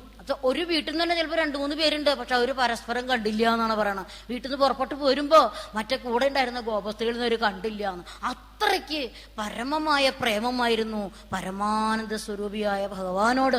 അങ്ങനെ എല്ലാവരും, അപ്പൊ പരസ്പര വിദ്വേഷമൊന്നും ഇല്ല എന്നർത്ഥം. അങ്ങനെ എല്ലാവരും കൂടി ഭഗവാന്റെ അടുത്തേക്ക് ഇങ്ങോട്ട് ഓടിച്ചെല്ലുകയാണ് സംഘമായിട്ട്. അപ്പൊ ചില ഗോപസ്ത്രീകള് പതിയെ ഭർത്താവിനെയും കുട്ടിയൊക്കെ ശുശ്രൂഷിച്ചിരിക്കുന്നവര് പുറപ്പെട്ടപ്പോ പോവരുത് എന്ന് പറഞ്ഞ് അവരോട് തടഞ്ഞപ്പോ അവർക്കാകെ മനപ്രയാസമായി. മുമ്പ് തന്നെ അവരുടെ മനസ്സില് ഭഗവാനോടുള്ള സ്നേഹവും ഭക്തിയും നിറഞ്ഞിരുന്നിരുന്നു. ഇപ്പോ ആ ഓടക്കുഴൽനാഥം കേട്ടപ്പോ ആ പരമാനന്ദ സ്വരൂപം ധ്യാനിച്ചു. അവരപ്പ തന്നെ മുക്തരായി എന്നാ പറയുന്നത്. അവരവിടെ തന്നെ അവരുടെ ദേഹം ഉപേക്ഷിച്ചു. അത്ര പരമഭാഗ്യവതികളാണ് ഈ ഗോപസ്ത്രീകൾ. അങ്ങനെ ഭഗവാന്റെ അടുത്തേക്ക് അവരെല്ലാവരും ചെന്നപ്പോൾ ഭഗവാൻ ചോദിച്ചു, ഹേ സഖിമാരെ, സുന്ദരിമാരെ, നിങ്ങൾ എന്തിനാ ഇപ്പോൾ അവിടെ വന്നിരിക്കുന്നത്? ഗോകുലത്തിൽ വിശേഷമൊന്നും ഇല്ലല്ലോ, എല്ലാവർക്കും സുഖം തന്നെയല്ലേ? ഈ രാത്രി നിങ്ങൾ എന്തിനാ വന്നിരുന്നത്? ഏഷാ ഘോരരൂപ രജനി. ഈ രാത്രി വളരെ ഘോരരൂപയാണ്. എന്താ പറയാ, ഭൂത പ്രേത പിശാചുക്കളോ മറ്റു ജന്തുക്കളോ ഒക്കെ ഉണ്ടാവും ഈ കാട്ടില്. ഈ കാട്ടിൽ ഇങ്ങനെ നിങ്ങൾ തന്നെ വന്ന് ശരിയായില്ല, നല്ലതല്ല. കുരസ്ത്രീകൾക്ക്, പതിവ്രതമാർക്ക് യോജിച്ചതല്ല ഈ രാത്രിയിലത്തെ സഞ്ചാരം. അതുകൊണ്ട് നിങ്ങൾ വേഗം പോകൂ, നിങ്ങളെ അന്വേഷിച്ച് നിങ്ങളുടെ ഭർത്താക്കന്മാരും കുട്ടികളൊക്കെ ഇങ്ങനെ കാത്തിരിക്കുന്നുണ്ടാവും, വേഗം പോകൂ എന്ന് പറഞ്ഞു. ഇതാ ഭഗവാന്റെ നിഷേധ വാക്കുകളോട് കേട്ടപ്പോ ഈ ഗോപികമാർക്ക് വിവരിക്കാനാവാത്ത സങ്കടമായി. അല്ലയോ ഭഗവാനെ, ഞങ്ങളെല്ലാം ഉപേക്ഷിച്ച് സർവധർമാൻ പരിത്യജ്യ മാമേകം ശരണം വ്രജ അഹം ത്വാം സർവപാപേഭ്യോ മോക്ഷയിഷ്യാമി എന്ന് പറഞ്ഞല്ലോ ഭഗവാൻ. ആ നിർദ്ദേശം, ആ തത്വം അനുസരിച്ച് എല്ലാം ഉപേക്ഷിച്ച് ഞങ്ങൾ വന്നതാണ് അങ്ങനെ അടുത്തേക്ക്. അമ്മ ഞങ്ങളെ ഉപേക്ഷിക്കരുതേ ഭഗവാനെ, ഞങ്ങൾ തിരിച്ചു പോവാൻ പറയരുതേ എന്ന് പറഞ്ഞു. അപ്പൊ ഭഗവാൻ പറഞ്ഞു, നിങ്ങള് എന്നോടുള്ള പരമസ്നേഹം കൊണ്ടാണ് വന്നിരിക്കുന്നത്, അല്ല രതിക്കുള്ള ആഗ്രഹം കൊണ്ടല്ല എങ്കിൽ നിങ്ങളുടെ സ്നേഹത്തെ ഞാൻ ബഹുമാനിക്കുന്നു, ഞാൻ അതിനെ സ്വീകരിച്ചിരിക്കുന്നു. അതുകൊണ്ട് നിങ്ങൾ ഇനി ഇവിടെ നിൽക്കണ്ട. ആ സ്നേഹമൊക്കെ എനിക്ക് മനസ്സിലായി, നിങ്ങൾ തിരിച്ചു പോകൂ. സ്ത്രീണാം പരമോ ധർമ്മ ഭർതൃശുശ്രൂഷണം. സ്ത്രീകളുടെ പരമമായ ധർമ്മം ഭർത്താവിനെയും ഭർത്താവിന്റെ അച്ഛനമ്മമാരെയും കുട്ടികളെയും സംരക്ഷിക്കലാണ് സ്ത്രീകളുടെ പരമമായ ധർമ്മം. അതിൽ നമ്മൾക്കൊരു ഫലോദ്ദേശം ഉണ്ടാവാൻ പാടില്ല. അതുകൊണ്ട് നിങ്ങൾ അവരൊക്കെ ഉത്കണ്ഠയോട് കാത്തിരിക്കുന്നുണ്ടാവും, വേഗം പോകൂ എന്ന് പറഞ്ഞു. ഇത് കേട്ടപ്പോ ഭഗവത് പ്രേമം കൊണ്ട് മനസ്സ് ശുദ്ധീകരിച്ചവരായ പവിത്രകളായിരിക്കുന്ന ആ ഗോപസ്ത്രീകൾ പറഞ്ഞു, ഈ സന്ധ്യഞ്ജ സർവവിഷയാൻ. അല്ലയോ ഭഗവാനെ, ഞങ്ങള് എല്ലാ ലൗകിക വിഷയങ്ങളും ഉപേക്ഷിച്ചിട്ടാണ് അങ്ങയുടെ അടുത്തേക്ക് വന്നിരിക്കുന്നത്. പതിപുത്രാദികളോടുള്ള സ്നേഹമൊക്കെ ഈശ്വരഭക്തിക്ക് വിരോധാണെന്ന് ഞങ്ങൾക്കറിയാം. അതുകൊണ്ട് പരമാനന്ദ സ്വരൂപനെ, പരമാത്മാവിനെ അറിഞ്ഞാൽ, പരമാത്മാവിനെ പ്രാപിച്ചാൽ പിന്നെ മറ്റ് പ്രവൃത്തികളെ കുറിച്ചൊന്നും ചിന്ത ഉണ്ടാവില്ല എന്ന് പറഞ്ഞല്ലോ. അതാണ് എല്ലാവരും ശ്രദ്ധിക്കേണ്ടത്. അതാണ് എല്ലാം നമ്മുടെ കർമ്മങ്ങളൊക്കെ നമ്മൾ ചെയ്യണം. അത് നിസ്സംഗനായിട്ട് ചെയ്യണം എന്ന്. എന്താ കാരണം, സഞ്ജായതേ കാമഹ. ഈ സംഘത്തിൽ നിന്ന് എൻ്റെ മകൻ, എൻ്റെ വീട്, എൻ്റെ കുട്ടി എന്നുള്ള ആ എൻ്റെ എന്നുള്ള ആ സംഘത്തിൽ നിന്നാണ് നമുക്ക് കാമം ഉണ്ടാവുക. കാമത്തിൽ നിന്ന് ക്രോധം ഉണ്ടാവും, ക്രോധത്തിൽ നിന്ന് ലോഭം ഉണ്ടാവും. ഇങ്ങനെ ഓരോരുത്തരും നമ്മുടെ ഉള്ളിൽ വന്നുകൊണ്ടിരിക്കും. അതുകൊണ്ട് പതിപുത്രാദികളും എല്ലാവരും ഈശ്വരൻ തന്നെയാണെന്ന് കണ്ട് അവർക്ക് വേണ്ട കടമകളൊക്കെ ചെയ്ത് സദാ ഈശ്വര ചിന്തയിൽ മുഴുകാണ് നിങ്ങൾ വേണ്ടത്. നിങ്ങൾക്ക് ഈ പുത്രന്മാരെന്നൊക്കെ പറയുന്നതും ഈശ്വരൻ തന്നെയാണ്. അതുകൊണ്ട് അവരെ ഈശ്വരാത്മായിട്ട് കണ്ടാൽ നിങ്ങൾക്കത് മതി. അതുകൊണ്ട് നിങ്ങളുടെ മനസ്സൊക്കെ പരിഭാഗം വരണം. സായുജ്യം ലഭിക്കണമെങ്കിൽ നമ്മൾ കർമ്മയോഗം അനുഷ്ഠിക്കണം. കർമ്മയോഗം നന്നായി അനുഷ്ഠിച്ച് സർവാത്മന കർമ്മങ്ങളൊക്കെ എന്നിൽ അർപ്പിച്ച് ചെയ്താൽ എന്നിലേക്ക് എത്താം. കാരണം ഞാൻ എപ്പോഴും എന്നെ ഇങ്ങനെ അടുത്തിരുന്നോളന്നില്ലാന്ന്. ദർശനാ ശ്രവണാധ്യാനാത് മയി ഭാവോനുകീർത്തയേത് ന തഥാ സന്നിധാനേന. ഭഗവാൻ പറയാണ്, ശ്രവണാത്, എൻ്റെ ലീലാ കഥകള്, എൻ്റെ പ്രവൃത്തികള് ഒക്കെ ഇങ്ങനെ കേൾക്കുക, നന്നായിട്ട് കേട്ടിട്ട് അതിങ്ങനെ കീർത്തിക്കുക. ആ ഭഗവത് കഥകൾ കീർത്തിക്കുക. പിന്നെ ഇടയ്ക്കൊക്കെ ഒന്ന് വന്ന് കാണുക, ദർശന ഇടയ്ക്ക് വന്ന് കാണുക, എപ്പോഴും കാണണമെന്നൊന്നുമില്ല എന്നാണ്. അപ്പം എന്താ കാരണം വെച്ചാൽ ഒരിക്കൽ കണ്ടാൽ പിന്നെ ആ ഭഗവാന്റെ രൂപം മനസ്സിൽ പതിഞ്ഞിരിക്കും. ആ പതിഞ്ഞിരിക്കുന്ന ഭഗവാന്റെ രൂപത്തിനെ കുറിച്ചുള്ള കീർത്തനങ്ങൾ സ്വയം ആലപിച്ച് സ്വയം മറന്ന് കുറെ കഴിയുമ്പോൾ നിങ്ങൾ സായുജ്യത്തിന് അധികാരികളാകും. അതുകൊണ്ട് ഇപ്പോൾ നിങ്ങൾ നിങ്ങളുടെ കടമ ചെയ്യുക, തിരിച്ചു പോകൂ എന്ന് വീണ്ടും ഭഗവാൻ പറഞ്ഞു. എന്താണ് നമുക്ക് മനസ്സിലാക്കേണ്ടത്? നമ്മൾ ഭഗവാനെ സർവാത്മന ആരാധിക്കാൻ വേണ്ടി ശ്രമിച്ചാൽ നമ്മുടെ മുമ്പിൽ പല തടസ്സങ്ങളും വരും. ഈ തടസ്സങ്ങളൊക്കെ ഭഗവത് ഭക്തിക്ക് വിരോധമാണെന്ന് കരുതിയിട്ട് ആ തടസ്സങ്ങളെ തരണം ചെയ്യാനുള്ള മനോനിയന്ത്രണം, മനസ്സിന്റെ പരിഭാഗം വരണം. എന്നാലേ ഓരോരുത്തരും മോക്ഷത്തിന് സായുജ്യത്തിനൊക്കെ ഉടമകളാകൂ എന്നാണ് ഗോപസ്ത്രീകളോട് ഭഗവാൻ പറഞ്ഞു കൊടുത്തത്. അങ്ങനെ അത് കേട്ടപ്പോൾ അവർ വീണ്ടും പറഞ്ഞു, ഭഗവാനെ, ഞങ്ങൾ സർവാത്മനാങ്ങേ ശരണം പ്രാപിച്ചുല്ലോ. പതിപുത്രാദികളൊക്കെ ഭഗവത് ഭക്തിക്ക് വിരോധികളാണെന്ന് അറിഞ്ഞ് അതൊക്കെ ഉപേക്ഷിച്ചാണ് ഞങ്ങൾ വന്നിരിക്കുന്നത്. ബ്രഹ്മാവ് മുതലായ ദേവന്മാർ പോലും മഹാലക്ഷ്മിയുടെ കടാക്ഷത്തിന് വേണ്ടിയിട്ട് തപസ് ചെയ്യുന്നത്. ആ മഹാലക്ഷ്മി അങ്ങയുടെ മാറിടത്തിലാണ് വസിക്കുന്നത്. എന്നാൽ അങ്ങയുടെ പാദരജസ്സിനെ ആശ്രയിച്ച തുളസീദേവിയും വസിക്കുന്നു. മാറിടത്തിൽ ജീവിക്കാൻ അല്ലെങ്കിൽ വസിക്കാൻ അവസരം ലഭിച്ചിട്ടും തുളസീദേവിയോടൊപ്പം അങ്ങയുടെ പാദരജസ്സിനെ ആശ്രയിച്ചിട്ട് ലക്ഷ്മിദേവി കഴിയുന്നു. ഭഗവാനെ, ആ പാദരജസ്സിനെ ആശ്രയിക്കാൻ ഞങ്ങളെ അനുവദിക്കണേ, ആ പാദസേവയ്ക്ക് നിങ്ങൾക്ക് അനുവാദം തരണേ ഭഗവാനെ എന്നവർ വീണ്ടും പറഞ്ഞു. ഇത്രയൊക്കെയും പറഞ്ഞപ്പോൾ ഭഗവാന് തോന്നി ഇവര് നിസ്വാർത്ഥകളാണ്, ഒരു വിധത്തിലും അവർക്ക് ലൗകിക വിഷയ ചിന്തപ്പില്ല. അതുകൊണ്ട് താഭിസമം പ്രവൃത്തോ യമുനാപുളിനേഷു കാമമഭിരന്തും, അവരുടെ ആഗ്രഹം എന്താ അതനുസരിച്ച് യമുനാ പുളിനങ്ങളിൽ രമിക്കാനായിട്ട് ഭഗവാൻ തയ്യാറായി അർത്ഥം. അങ്ങനെ ആ യമുനാ പുളിനങ്ങളിൽ ഭഗവാൻ കുറേ ദൂരം അങ്ങനെ സഞ്ചരിച്ചു, പല പല വർത്തമാനങ്ങളും പറഞ്ഞ് അവരെ ആനന്ദിപ്പിച്ചു. അവസാനം ഗോപീജനോത്തരീയൈഹി ആപാദിത സംസ്തരോന്യശീതസ്ത്വം, ഗോപിമാരവരുടെ ഉത്തരീയം അങ്ങോട്ട് വിരിച്ചിട്ട് ഭഗവാൻ അതിലിരുത്തി. അങ്ങനെ ഇരുത്തിയപ്പോൾ ഭഗവാൻ വിചാരിച്ചു, ഇവരുടെ ഉള്ളിൽ കുറച്ച് മോഹങ്ങളൊക്കെ ഉണ്ടെന്നാൽ അതങ്ങോട്ട് സാധിപ്പിച്ചു കൊടുത്തല്ലെന്ന് വെച്ച് കരസംഗ്രഹണൈശ്ച ചുംബനോല്ലാസൈഹി ഗാഢാലിംഗന സംഗൈഹി ത്വം അങ്കനാലോകമാകുലീച്ച കൃഷേ. ആ ഗോപസ്ത്രീകള് പലതരത്തിലുള്ള നല്ല നല്ല കളിവാക്കുകളൊക്കെ പറഞ്ഞ് അവരെ സന്തോഷിപ്പിച്ചു. അവരുടെ കൈയൊക്കെ പിടിച്ച മേലെ തലോടി ചുംബിച്ചു. ഇങ്ങനെ മോഹമുണ്ടാക്കുന്ന തരത്തിലുള്ള പല ലീലകളും ഭഗവാൻ അവിടെ ചാടി. അങ്ങനെ കുറച്ചു നേരം കഴിഞ്ഞപ്പോ ആ ഗോപസ്ത്രീകൾക്ക് തോന്നി, ലക്ഷ്മീനാഥനും ലോകനാഥനുമായിരിക്കുന്ന ഭഗവാൻ ഇപ്പൊ ഞങ്ങൾക്ക് അധീനനായിരിക്കുന്നു, ഞങ്ങളിൽ അതിസക്തനായിരിക്കുന്നു. ഇതാണ് കുറച്ച് ഭക്തി വരുമ്പോഴേക്കും ആൾക്കാർക്ക് സ്വയം തോന്നും ഞാൻ നല്ല ഭക്തനാണെന്ന്. അങ്ങനെയുള്ള തോന്നലുണ്ടാവുന്നത് മാറ്റാൻ, അതാണ് ഇവർക്ക് തോന്നി ഭഗവാൻ ഞങ്ങൾക്ക് താഴെയാണ്, ഞങ്ങൾക്ക് അതിസക്തനാണ് എന്നൊരു തോന്നലോട് വന്നപ്പോ ഭഗവാൻ അവരുടെ മുമ്പിൽ നിന്ന് അന്തർധാനം ചെയ്തു, അപ്രത്യക്ഷനായി ഭഗവാൻ. അപ്പോൾ അവർക്ക് ആകെ വിഷമായി. അപ്പോൾ അവര് ഭഗവാനെ അന്വേഷിച്ചു, കരഞ്ഞു, ഭഗവാനെ ഓരോന്നും വിളിച്ച് കരഞ്ഞു. അവസാനം പറയാണ്, ഹാ ചൂത ഹാ ചമ്പക കർണികാര ഹാ മല്ലികേ മാലതി ബാലവല്യ കിം വീക്ഷിതോ നോ ഹൃദയൈകചോര ഇത്യാദി താസ്ത്വത്പ്രവണാവിലേപോ.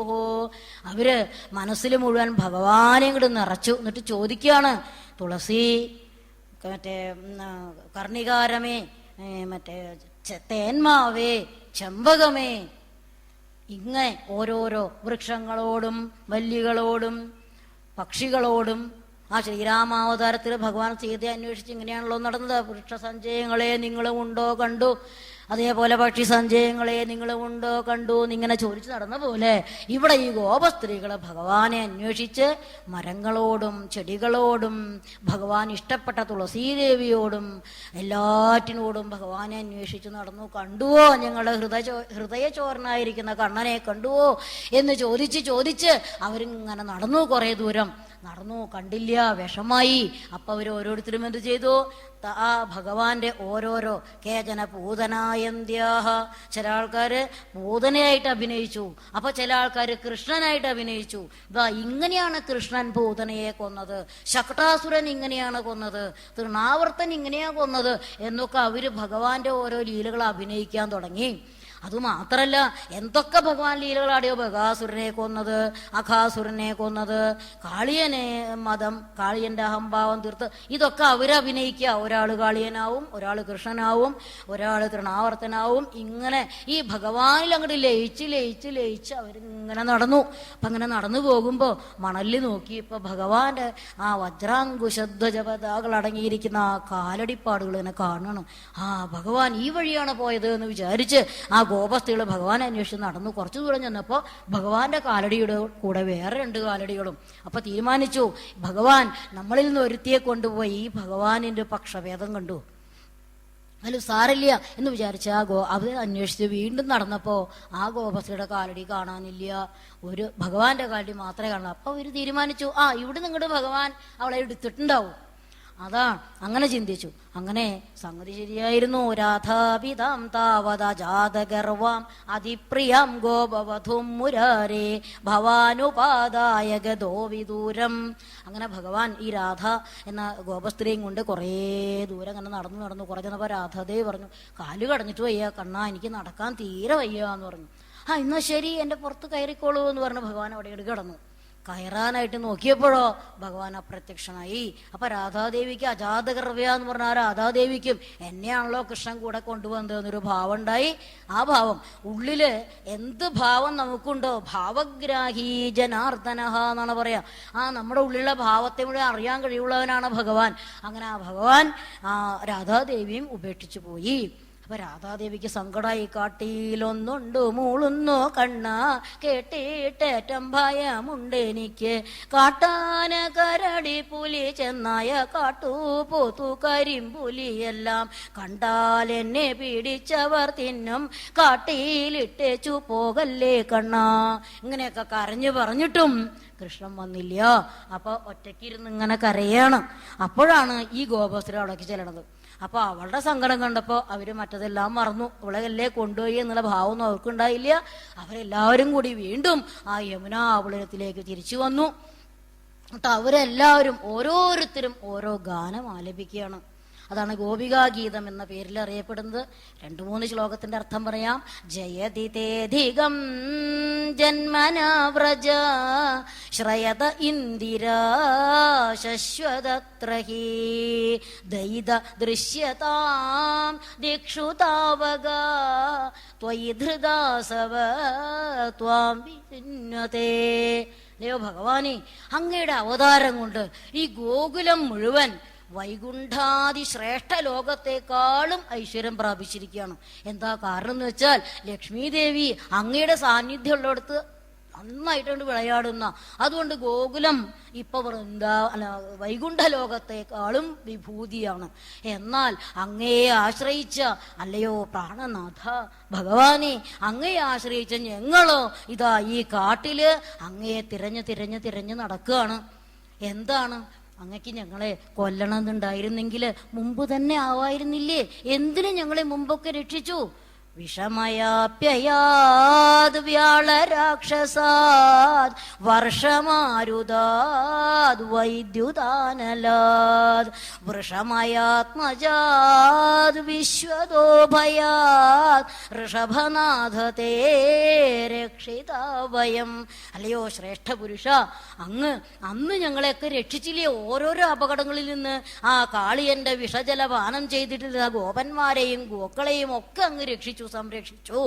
മാത്രല്ല അഘാസുരനിൽ നിന്ന്, അഘാസുരന്റെ ഉള്ളിൽ അകപ്പെട്ട എല്ലാ ഗോപന്മാരെയും ഗോപികമാരെയും അങ്ങയുടെ ആ അമാനുഷ ശക്തി കൊണ്ട് അവരെ ആ അഘാസുരനെ കൊന്ന് ഗോപന്മാരെ രക്ഷിച്ചു. അതുകൊണ്ട് ഗോകുലത്തെയാണ് രക്ഷിച്ചിരിക്കുന്നത്. മാത്രല്ല ഇടിമിന്നലിൽ നിന്ന്, കാട്ടുതീയിൽ നിന്ന്, പിന്നെന്താ, ആ ഗോവർദ്ധന ഇന്ദ്രന്റെ യാഗം മുടത്തിയിലേക്ക് ഓപിച്ചു വന്ന് 7 ദിവസം തുടർച്ചയായിട്ട് മഴ പെയ്തിട്ട് അതിൽ നിന്നൊക്കെ ഞങ്ങളെ ആ ഗോവർദ്ധനം കുടയായി പിടിച്ച് ഗോപന്മാരെയും ഗോപാലന്മാരെയും പശുക്കളെയൊക്കെ അങ്ങ് രക്ഷിച്ചില്ലേ? അങ്ങനെ രക്ഷിച്ച അങ്ങ് ഇപ്പൊ എന്താണ് ഞങ്ങളെ വിട്ടുപോയത്? ഞങ്ങൾക്ക് കുറച്ച് അഹംഭാവമൊക്കെ ഉണ്ടായിരുന്നുള്ളൂ, ശരി തന്നെയാണ്. എന്നാൽ അതൊക്കെ പശ്ചാത്താപിക്കുന്നു. ഞങ്ങൾ പശ്ചാത്താപത്തോടെ അങ്ങയെ വിളിക്കുകയാണ്. അങ്ങ് നിങ്ങളെ ഉപേക്ഷിക്കരുതേ, വരണേ ഭഗവാനേ എന്ന് പറഞ്ഞു. അപ്പൊ പറയാണ്, നഖലു ഗോപികാനന്ദനോ ഭവാൻ അഖിലദേഹിനാം അന്തരാത്മദൃക് വിഘനസാർത്തിതോ വിശ്വഗുപ്തയേ സഖ ഉദയിവാൻ സാത്വതാം കുലേ. ലയോ ഭഗവാനെ, അങ്ങ് യശോദാഗോപിയുടെ പുത്രൻ മാത്രല്ല, കാരണം അഖിലദേഹിനാം അന്തരാത്മദൃക്ക്, ഈ പ്രപഞ്ചത്തിലുള്ള സകല ജീവജാലങ്ങളെയും അന്തരാത്മാവിന്റെ സാക്ഷിയാണ് അങ്ങ്. എന്നാൽ ഇപ്പൊ എന്തിനാ ഈ മനുഷ്യരൂപത്തിൽ വന്നിരിക്കുന്നത്? ബ്രഹ്മാവ് അർത്ഥിച്ചതുകൊണ്ട് ദാ ഞങ്ങളുടെ യദുകുലത്തിൽ അങ്ങ് അവതരിച്ചതാണ്. ഈ യദുകുലത്തിൽ അവതരിച്ച ആ ലോകൈകനാഥനായ അങ്ങ്, എല്ലാവരെയും സംരക്ഷിക്കുന്നവനായ അങ്ങ്, അങ്ങയെക്കുറിച്ച് ഖേദിച്ചിരിക്കുന്ന ഞങ്ങളെ എന്താണ് ഇങ്ങനെ ഉപേക്ഷിച്ചിരിക്കുന്നത്? ഉപേക്ഷിക്കരുതേ ഭഗവാനേ എന്ന് പറയണം. പിന്നെ പറയാണ്, വ്രജജനാർത്തിഹൻ വീരയോഷിതാം നിജജനദ്വയ സ്മയധ്വംസനസ്മിത ഭജ സഖേ ഭവത് കിങ്കരീസ്മനോ ജലരുഹാനനം ചാരുദർശയ. ഈ ഗോകുലത്തിലെ സകലരുടെയും ദുഃഖം വ്രജജനാർത്ഥികൾ ഹൻ, എല്ലാ ഗോകുലത്തിലുള്ള സകല ജനങ്ങളുടെയും ദുഃഖത്തെ ഇല്ലാതാക്കുന്നവനല്ലേ അങ്ങ്? അങ്ങയുടെ ആ പുഞ്ചിരിക്കുന്ന ആ കാർമേഘ കാന്തിയാർന്ന രൂപത്തോടുകൂടിയ അങ്ങയുടെ ആ പുഞ്ചിരിക്കുന്ന മുഖാംബുജം ഞങ്ങൾക്കൊന്ന് കാണിച്ചു തരൂ ഭഗവാനേ.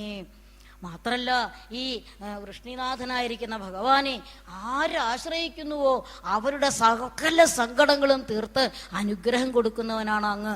അങ്ങയുടെ ആ കരാംബുജം ഞങ്ങളുടെ ശിരസിലൊന്ന് വെക്കൂ ഭഗവാനെ. ശിരസിദേഹിന ശ്രീകര ശ്രീഹ, ആ ശ്രീകരമായിരിക്കുന്ന അങ്ങയുടെ ആ കൈ ഞങ്ങളുടെ ശിരസിലൊന്ന് വെച്ച് അനുഗ്രഹിക്കൂ. അങ്ങയുടെ ആ മൃദുല പാദങ്ങള് ഈ കല്ലിലും ഇതിലൊക്കെ നടന്നിട്ട് വേദനിക്കുമല്ലോ എന്നാണ് ഞങ്ങൾക്ക് സങ്കടം. കൃഷ്ണ കൃഷ്ണ കൃഷ്ണ വരൂ എന്ന് പറഞ്ഞ് ഇവരിങ്ങനെ നിലവിളിക്കുകയാണ്. ഇതൊക്കെ ഇങ്ങനെ കേട്ടപ്പോ ഭഗവാൻ അന്തര്യാമിയാണ്, എല്ലാവരുടെ ഉള്ളിലും കുടികൊള്ളുന്നവനാണ്, എന്നാലോ ബഹിസ്ഥിതനുമാണ്, എല്ലായിടത്തും നിൽക്കുന്നുണ്ട്. അപ്പൊ ഇവരുടെ സങ്കടം കണ്ടപ്പോൾ മനസ്സിലായി ഇവരുടെ പശ്ചാത്താപമൊക്കെ തീർന്നു എന്ന് വിചാരിച്ച് ആ ഭഗവാൻ അവരുടെ മുമ്പിൽ അങ്ങോട്ട് താസാം ആവിരഭൂതി ശൗരി സ്മയമാനമുഖംബുജ പീതാംബരധരസ്രഗ്വി സാക്ഷാത് മന്മഥ. അവരുടെ മുമ്പില് ഭഗവാൻ അങ്ങോട്ട് പ്രത്യക്ഷപ്പെട്ടു. എങ്ങനെയാണ് പ്രത്യക്ഷപ്പെട്ടത്? പുഞ്ചിരിക്കുന്ന മുഖത്തോടു കൂടിയിട്ട് സാക്ഷാത് കാമദേവനെ പോലും, ആ കാമദേവന്റെ മനസ്സിനെ പോലും മഥിപ്പിക്കുന്ന തരത്തിലുള്ള മോഹനമായ രൂപത്തോടു കൂടിയിട്ട് മഞ്ഞപ്പട്ടൊക്കെ ചാർത്തി മാലയൊക്കെ ചാർത്തി അതിസുന്ദര തേജസ്വരൂപിയായിട്ട് ആ ഭഗവാൻ അവരുടെ മുമ്പിൽ അങ്ങോട്ട് പ്രത്യക്ഷപ്പെട്ടു. എന്താന്ന് മനസ്സിലാക്കുന്നത്? നമ്മൾ ഓരോരുത്തരും ലൗകികമായ പല ജീവിത ഘട്ടങ്ങളിലും പലതിലും നട്ടം തിരിയുമ്പോൾ ആ ഭഗവാൻ ഇങ്ങോട്ട് ആശ്രയിച്ചാൽ മതി. ശരണാഗത വത്സലനാണ് ഭഗവാൻ, ഭക്തവത്സലനാണ് ഭഗവാൻ. അതുകൊണ്ട് ശരണാഗതന്മാരെ ഭഗവാൻ ഒരിക്കലും ഉപേക്ഷിക്കില്ല. ഈ ഗോപികമാരെ പോലെ സർവാത്മന ഭഗവാനെ ആശ്രയിച്ചാൽ നമുക്കും ഇതുപോലെ ഭഗവാനെ പ്രത്യക്ഷപ്പെടുത്താൻ സാധിക്കും എന്നാണ് ഈ കഥയിൽ നമുക്ക് മനസ്സിലാക്കാനുള്ളത്.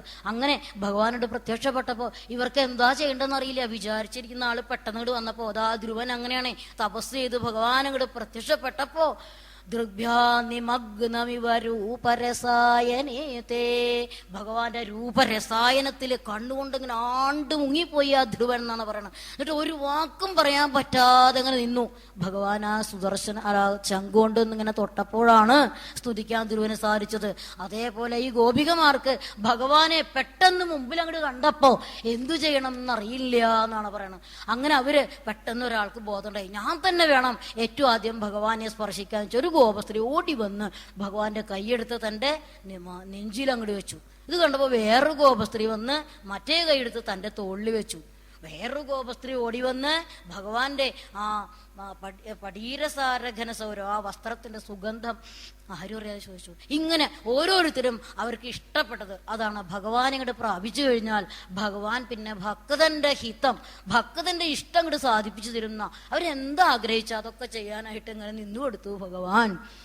അപ്പോ അവർക്ക് തോന്നി, അപ്പൊ ഒരാള് മാത്രം കാട്ടിൽ എന്നെ ഇങ്ങനെ ഉപേക്ഷിച്ചു പോയില്ലേ എന്ന് കരഞ്ഞ് കടാക്ഷത്തിൽ നോക്കി നിൽക്കുകയാണ് ഭഗവാനെ. പിണങ്ങി നിൽക്കുക വേറൊരു ഗോപസ്ത്രീ. ഇങ്ങനെ ഓരോരുത്തരുടെയും ഭാവം ഇങ്ങനെ ഇരിക്കുന്ന സമയത്ത് അവര് വിചാരിച്ചോ, നമ്മളോട് കാണിച്ച കൃതജ്ഞത ഭഗവാനോട് തന്നെ ഒന്ന് ചോദിക്കാം എന്ന് വിചാരിച്ച് അവര് ചോദിക്കാണ്. ഭജതോനുഭജന്ത്യേക ഏക ഏതദ്വിപര്യയേ. 3 തരത്തിലുള്ള ആൾക്കാരാണ് ലോകത്തില്. തന്നെ ഇങ്ങോട്ട് സ്നേഹിക്കുന്നവര്, അല്ലെങ്കിൽ ഭജിക്കുന്നവര്, അവരെ അങ്ങോട്ട് സ്നേഹിക്കുന്നവര്. പിന്നെ തന്നെ സ്നേഹിച്ചില്ലെങ്കിലും അങ്ങോട്ട് സ്നേഹിക്കുന്ന ആൾക്കാര്. പിന്നെയോ 2 കൂട്ടരുണ്ട്. എന്ത്? അങ്ങോട്ട് സേവിച്ചില്ല, അങ്ങോട്ട് സേവിച്ചാലും സേവിച്ചില്ലെങ്കിലും സേവിക്കുന്ന ആൾക്കാരെയും തിരിഞ്ഞു നോക്കാത്ത കൂട്ടര്. ഇങ്ങനെ 3 തരം ആൾക്കാരുണ്ട്. അപ്പൊ ഇതിൽ ഏതാണ് ശ്രേഷ്ഠമായിട്ടുള്ളത് ഒന്ന് പറഞ്ഞു തരൂ ഭഗവാനെ, ഉത്തമന്മാരിതിൽ ആരാണ് എന്ന് പറഞ്ഞു. അപ്പോ ഭഗവാൻ പറഞ്ഞു, ഈ തന്നെ സ്നേഹിക്കുന്നവരെ അങ്ങോട്ട് തിരിച്ചു സ്നേഹിക്കുന്നവര് ശരിക്ക് ഫലചിന്തയില്ലാതെ കരുണാലുക്കളാണ് അവര്. ഫല ഉദ്ദേശമില്ലാതെ അച്ഛനമ്മമാര് മക്കളെ പരിപാലിക്കുന്ന പോലെ അങ്ങനെ അവരെ ശുശ്രൂഷിച്ച് അവരെ വേണ്ട പോലെ പരിപാലിച്ച് അച്ഛനമ്മമാരെ ഉദാഹരണം പറഞ്ഞ അതുകൊണ്ടാണ് അവര് പ്രതിഫലേച്ഛയില്ലാതെയാണ് മക്കളെ സ്നേഹിക്കുന്നത്. അതുപോലെ തന്നെ സ്നേഹിക്കുന്നവരെ അങ്ങോട്ട് സ്നേഹിക്കുന്നത് കരുണാ ഉള്ളത് കൊണ്ടാണ്, മാത്രമല്ല സ്നേഹമുള്ളത് കൊണ്ടാണ്. അങ്ങനെയുള്ളവരാണ് അങ്ങോട്ടും ഇങ്ങോട്ടും പരസ്പരം സ്നേഹിക്കുന്നത്. എന്നാൽ ഈ അങ്ങോട്ട് സേവിക്കുന്നവരെ ഇങ്ങോട്ട് സ്നേഹിക്കുന്നവരെ ചിലരുണ്ട്. സ്നേഹിച്ചില്ലെങ്കിലും അവരെ അങ്ങോട്ട് സ്നേഹിക്കും. അവരും കരുണാലുക്കളാണ്. സ്നേഹത്തിന്റെ ആധിക്യം കൊണ്ട് ഇങ്ങോട്ട് എന്നെ ശ്രദ്ധിച്ചില്ലെങ്കിലും വേണ്ട, എന്നെ ഇഷ്ടപ്പെട്ടില്ലെങ്കിലും വേണ്ട, ഭജിച്ചില്ലെങ്കിലും വേണ്ട, ഞാൻ അങ്ങോട്ട് സേവിക്കും എന്ന് വിചാരിക്കുന്ന ഒരു കൂട്ടരുണ്ട്. എന്നാൽ ഉഭയാംശ 2 കൂട്ടരെയും അങ്ങോട്ട് സ്നേഹിച്ചവരെയും സ്നേഹിക്കാത്തവരെയും ശ്രദ്ധിക്കാത്ത ചില ആൾക്കാരുണ്ട്. അപ്പൊ ഭഗവാൻ പറയാണ്, ഈ 3ാമത്തെ കൂട്ടര് 4 തരത്തിലുണ്ട് എന്നാണ് പറയുന്നത്. എന്താ 4 തരത്തിലുള്ള ആൾക്കാര്? ഒന്ന് ആത്മാരാമന്മാര്, പിന്നൊന്ന് ആപദകാമന്മാര്, പിന്നൊന്ന് അകൃതജ്ഞന്മാര്, പിന്നൊന്ന് ഗുരുദ്രോഹികള്. തന്നെ ഭജിക്കുന്നുണ്ട്, ഭജിക്കാതിരിക്കുന്ന ആൾക്കാർ ഒന്നിനെയും തിരിഞ്ഞു നോക്കാത്തൊരു കൂട്ടര്. അത് ഈ 4 കൂട്ടരാ. ആരാണ് ആത്മാരാമന്മാര്? ഭഗവാൻ ഈശ്വരനാണ് താൻ. ഇപ്പൊ ശുഗബ്രഹ്മർഷിക്ക് ആത്മാരാമനാന്നാണ് പറയുന്നത്. ഭഗവാൻ ആത്മാരാമനാണ്, തന്നിൽ തന്നെ ആനന്ദം കണ്ടെത്തുന്നവനാണ്. അപ്പൊ ബ്രഹ്മത്തെ അറിഞ്ഞ് ബ്രഹ്മധ്യാനത്തോട് നിഷ്ഠയിലിരിക്കുന്ന ആത്മാരാമന്മാർക്ക് ബാഹ്യദൃഷ്ടിയില്ല. അവര് മുഴുവൻ ബ്രഹ്മമായിട്ട് കാണുന്നതിനാൽ തന്നെ ആര് ശ്രദ്ധിക്കുന്നുവോ, ആര് ഭജിക്കുന്നുവോ, ആര് സ്നേഹിക്കുന്നുവോ ഈ ചിന്തൊന്നും ആത്മാരാമന്മാർക്കില്ല. എന്നാൽ ആപദകാമന്മാരാകട്ടെ അവര് ഈ പറഞ്ഞ പോലെ ഭക്തന്മാരാണ്. അവർക്ക് ബാഹ്യദൃഷ്ടി ഉണ്ടെങ്കിലും ഉള്ളിലുള്ള ഹൃദയത്തിലുള്ള ഭഗവാനെ ധ്യാനിച്ച് നടക്കുന്നതിനാൽ അവരും തന്നെ സ്നേഹിക്കുന്നവരെ കാണില്ല. എന്നാൽ അകൃതജ്ഞന്മാരോ, കൃതജ്ഞതയില്ലാത്തവര്, അങ്ങോട്ട് സ്നേഹിച്ചാലും തിരിച്ചു സ്നേഹിക്കുന്നില്ല എന്ന് മാത്രമല്ല, ഇങ്ങോട്ട് ഉപകാരം ചെയ്താൽ തിരിച്ചു ഉപകാരം ചെയ്യാൻ താല്പര്യമില്ലാത്തവരാണ് അകൃതജ്ഞന്മാര്. അങ്ങനെയുണ്ടൊരു കൂട്ടര്. പിന്നെ ഗുരുദ്രോഹികള്, ഉപകർത്താ ഗുരുസ്മൃത എന്നാണ് പറയുന്നത്. ഉപകാരം ചെയ്യുന്നവൻ ഗുരുവാണെന്ന്. അപ്പോ ഉപകാരം ചെയ്യുന്നവരെ സ്മരിക്കുന്നില്ല എന്ന് മാത്രമല്ല ഉപദ്രവം കൂടി ചെയ്യും. അങ്ങനെയാണ് 4 തരം, ഈ 3 തരത്തിലുള്ള ആൾക്കാര്. എന്നാൽ സഖിമാരെ, ഞാൻ ഇതിലൊന്നും പെടില്ല. എന്നെ ഉദ്ദേശിച്ചാണല്ലോ നിങ്ങൾ ഈ ചോദ്യമൊക്കെ ചോദിച്ചത്. ഞാൻ ഇതിലൊന്നും പെടില്ല. ഞാൻ പരിപൂർണനായി ഏകനായി എന്നെ ഭജിക്കുന്നവരെ എന്നിൽ തന്നെ ലയിപ്പിച്ച് അനന്യാശ്ചിന്തയന്തോ മാം യേ ജനാ പര്യുപാസതേ തേഷാം നിത്യാഭിയുക്താനാം യോഗക്ഷേമം വഹാമ്യഹം. എന്നെ ഭജിക്കുന്ന ആൾക്കാരെ പരിശുദ്ധരാക്കിയിട്ട് അവരുടെ സർവ്വ ആഗ്രഹങ്ങളും ഇല്ലാതെയാക്കിയിട്ട് അവർ ആ യോഗക്ഷേമമൊക്കെ ഞാൻ തന്നെ നോക്കുന്ന അനന്യ ചിന്തകളൊന്നുമില്ലാതെ എന്നെ ആശ്രയിക്കുന്നവരെ ഞാൻ അവരെ എന്നിലേക്ക് തന്നെ കൊണ്ടുവരും. അത് കൊണ്ടുവരാനായിട്ട് ആദ്യം അവർക്കൊരു ദർശനം നൽകും. പിന്നീട് ദർശനം നൽകില്ല. ആ ദർശനം, ഒരു ദർശനം കിട്ടിയാൽ പിന്നെ അതിൽ തന്നെ മുഴുകി ആ രൂപത്തെ ധ്യാനിച്ച് ധ്യാനിച്ച് ധ്യാനിച്ച് ധ്യാനിച്ച് ധ്യാനിച്ച് എന്നിൽ തന്നെ എത്തിച്ചേരും. അതുകൊണ്ട് അതാണ് ഞാൻ നിങ്ങൾ ഇങ്ങോട്ട് സ്നേഹിച്ചതിനോ അങ്ങോട്ട് സ്നേഹിക്കാതെയൊക്കെ ഇരിക്കുന്നതിൻ്റെ കാരണം നിങ്ങളുടെ മനസ്സ് പരിപാകം വരാൻ വേണ്ടിയിട്ടാണ്. മനസ്സിൽ എന്നിലുള്ള ശ്രദ്ധ, എന്നിലുള്ള ഭക്തി, എന്നിലുള്ള പരിപൂർണ പ്രേമം, പരിപൂർണ സ്നേഹം ഒക്കെ ഉണ്ടാവാൻ വേണ്ടിയിട്ടാണ് ഞാൻ ഇങ്ങനെ നിങ്ങളിൽ നിന്ന് മറഞ്ഞുപോയതും നിങ്ങളോട് സ്നേഹമില്ലാത്തൊന്നുമല്ല. ഐ കുമാരികാ നൈവ ശങ്ക്യതാം കഠിനതാമയീ പ്രേമകാതരേ. നിങ്ങളോട് എനിക്ക് നല്ല സ്നേഹമുണ്ട്. സ്നേഹമുള്ള ആൾക്കാരോടാണല്ലോ നമ്മൾ അവരെ കൂടുതൽ നേരെയാക്കാനാണല്ലോ നമ്മൾ ഓരോ ഭാവങ്ങൾ കാണിക്കുക. അത്രേ ഞാൻ ചെയ്തിട്ടുള്ളൂ, വിഷമിക്കേണ്ട എന്നൊക്കെ പറഞ്ഞ് അവർക്ക് തത്വോപദേശം ചെയ്ത് അവരെ മാനസികമായിട്ട് പരമസായുജ്യത്തിലേക്ക് എത്താനായിട്ട് അവരെ ഉയർത്തി. ആ മനസ്സ് മുഴുവൻ അവരെ ഭക്തി രസത്തിലേക്ക് അങ്ങോട്ട് ഉയർത്തി. അപ്പൊ പിന്നെ അവർക്ക് മുക്തകളായി അവര്. അപ്പൊ ഭഗവാൻ കലിത കൗതുകോ രാസഖേലനേ, ഭഗവാൻ രാസക്രീഡ നടത്താനായിട്ട് അപ്പൊ തീരുമാനിച്ചു. ഈ ഗോപസ്ത്രീകളുടെ ഇഷ്ടമൊക്കെ സാധിപ്പിച്ചു കൊടുക്കാം എന്ന് വിചാരിച്ചിട്ട് ആ രാസലീല ഭഗവാൻ നടത്താൻ തുടങ്ങിയെന്ന്. അപ്പൊ എന്തായിരുന്നു ഈ രാസലീലയ്ക്ക് ഭഗവാൻ അങ്കനാമങ്കനാമന്തരേ മാധവ മാധവം മാധവം ചന്തരേണ അങ്കന. ഒരു എത്ര ഗോപസ്ത്രീകളാ? 100 കോടി ഗോപസ്ത്രീകളാണ്. 100 കോടി ഗോപസ്ത്രീകളുടെയും ഓരോ ഗോപസ്ത്രീയുടെ ഇടയിലും ഓരോ കൃഷ്ണനായിട്ട് നിന്ന് ഭഗവാൻ നൃത്തം ചെയ്തു എന്നാണ് പറയണം. അപ്പോ പൂന്തിങ്കൾ പൊന്തി പുഴയിൽ കുമുദം വിരിഞ്ഞു, ഭൃംഗങ്ങൾ മൂളി കളകണ്ഠരവം മുഴങ്ങി, തൈത്തെന്നൽ വീശി കുളിരും മണവും പരന്നു, രാസോത്സവത്തിന് കൊഴുപ്പരുളുന്ന മട്ടിൽ. ഈ ഗോപസ്ത്രീകളും ശ്രീ ഭഗവാനും കൂടിയിട്ടുള്ള രാസനൃത്തത്തിന്റെ സമയത്ത് പ്രകൃതി പോലും അതിനനുകൂലമായി എന്നാ പറയണം. ആ പൂന്തിങ്കൾ പ്രകാശം, പുഴയിൽ ധാരാളം പൂക്കളൊക്കെ വിടർന്നു, ആ മൂളിപ്പാട്ടുകളൊക്കെ പാടി വണ്ടുകൾ വന്നു. ഇങ്ങനെ രാസോത്സവത്തിന് കൊഴുപ്പരുന്നിട്ട് ആ പ്രകൃതി പോലും അങ്ങനെയായി എന്നാണ് പറഞ്ഞത്. ചേലെന്തിടും വ്രജവിലാസിനി 100 കോടി, ചേണാർന്ന കൃഷ്ണനും അതേപടി 100 കോടി, എല്ലാരും ഒത്തിട കലർന്നൊരു മാല പോലെ വട്ടത്തിലാടി ഹൃദയംഗമരാസ നൃത്തം. 100 കോടി ഗോപസ്ത്രീകളും 100 കോടി കൃഷ്ണനുമായിട്ട് ആ യമുനാ തീരത്ത് ഗംഭീരമായിട്ടുള്ള രാസനൃത്തം ഇങ്ങോട്ട് തുടങ്ങി എന്നാണ് പറയുന്നത്. ഒരു നൃത്തം തുടങ്ങുമ്പോൾ അതിൻ്റെ വാദ്യം മേളനങ്ങളൊക്കെ വേണം. നല്ല രസത്തിന് അതിലൊരു കൊഴുപ്പുണ്ടാവുള്ളൂ. എന്തായിരുന്നു ആ ഈ ഗോപിമാരുടെ കയ്യിലുള്ള വളകളും കാൽത്തളകളും ശ്രീകൃഷ്ണന്റെ കാൽത്തളകളും ശ്രീകൃഷ്ണന്റെ ഓടക്കുഴൽ നാദവും ഇതൊക്കെ ഇടകലർന്നിട്ടാണ് അവിടെ രാസനൃത്തം നടന്നത് എന്നാണ്. അപ്പോ ഈ ഭഗവാന്റെ രാസനൃത്തം, ഇതാ രാസനൃത്തം യമുനാതടത്തിൽ നടക്കാൻ പോണു എന്ന് ദൂരതോബിഖലു നാരദാഗതിദം ആകലയ്യ കുതുകാകുല വേഷഭൂഷണ വിലാസ പേശല വിലാസിനീശത സമാവൃത നാഗദോ യുഗപദാഗത വിയതി വേഗദോധസുരമണ്ഡലി. ദാ ശ്രീകൃഷ്ണൻ ദാ ഗോപികമാരോട് നൃത്തം ചെയ്യുന്നു എന്നങ്ങട് പറഞ്ഞു കേട്ടപ്പോ ആ ദേവസ്ത്രീകളും ദേവന്മാരും ഒക്കെ ആ വിയതി ആകാശത്തിലൊന്ന് നിരന്നു നിന്നു ഈ രാസക്രീഡ കാണാന്നാണ് പറയുന്നത്.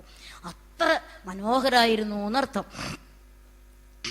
ഇപ്പൊ ഗോവിന്ദ ഗോപസതിമാരുടെ 100 കോടി തൃപ്പാദപാണികളിൽ നിന്നും ഒരേ ക്ഷണത്തിൽ പൊന്തുന്നതായ തളതൻ വളതൻ കിലുക്കം കൊണ്ടീ ത്രിലോകമഖിലം മുഖരീഭവിച്ചു. ലോകം മുഴുവൻ മുഖരിതമായി ഈ രാസനൃത്തം. യമുനാതടത്തിലാണ് നടത്തിയതെങ്കിലും ഇവിടം വിട്ട് ആകാശത്തേക്കും എല്ലായിടത്തും ആ രാസനൃത്തത്തിന്റെ അലയടികൾ ചെന്നു എന്നാണ് പറയുന്നത്. എന്താണ് പറയുന്നത്? അദ്വൈത ഭക്തിയാണ് അവിടെ. ഭഗവാൻ ശരിക്കും പറഞ്ഞാൽ ആത്മാരാമോപ്യരീരമത് എന്നാണ് ശുഖബ്രഹ്മർഷി പറഞ്ഞിരിക്കുന്നത്. ആത്മാരാമനാണ് ഭഗവാൻ. തന്നിൽ തന്നെ സ്വരൂപാനന്ദത്തിൽ ലയിക്കുന്നവനായ ഭഗവാൻ ഏകനായിട്ട് അവിടെ നിൽക്കുകയാണ്. ഭഗവാൻ ഒക്കെ തൻ്റെ യോഗമായ ആശ്രയിച്ചു എന്ന് പറഞ്ഞല്ലോ. യോഗമായെ വരുത്തിയിട്ട് ഓരോരോ ഗോപികമാരുടെ ഇടയിലും ഓരോ കൃഷ്ണനുണ്ടെന്ന് അവർക്ക് തോന്നിപ്പിച്ചതാണ്. അവരുടെ ഉള്ളിൽ അങ്ങനെ തോന്നലുണ്ടാക്കിയതാണ് എന്നർത്ഥം.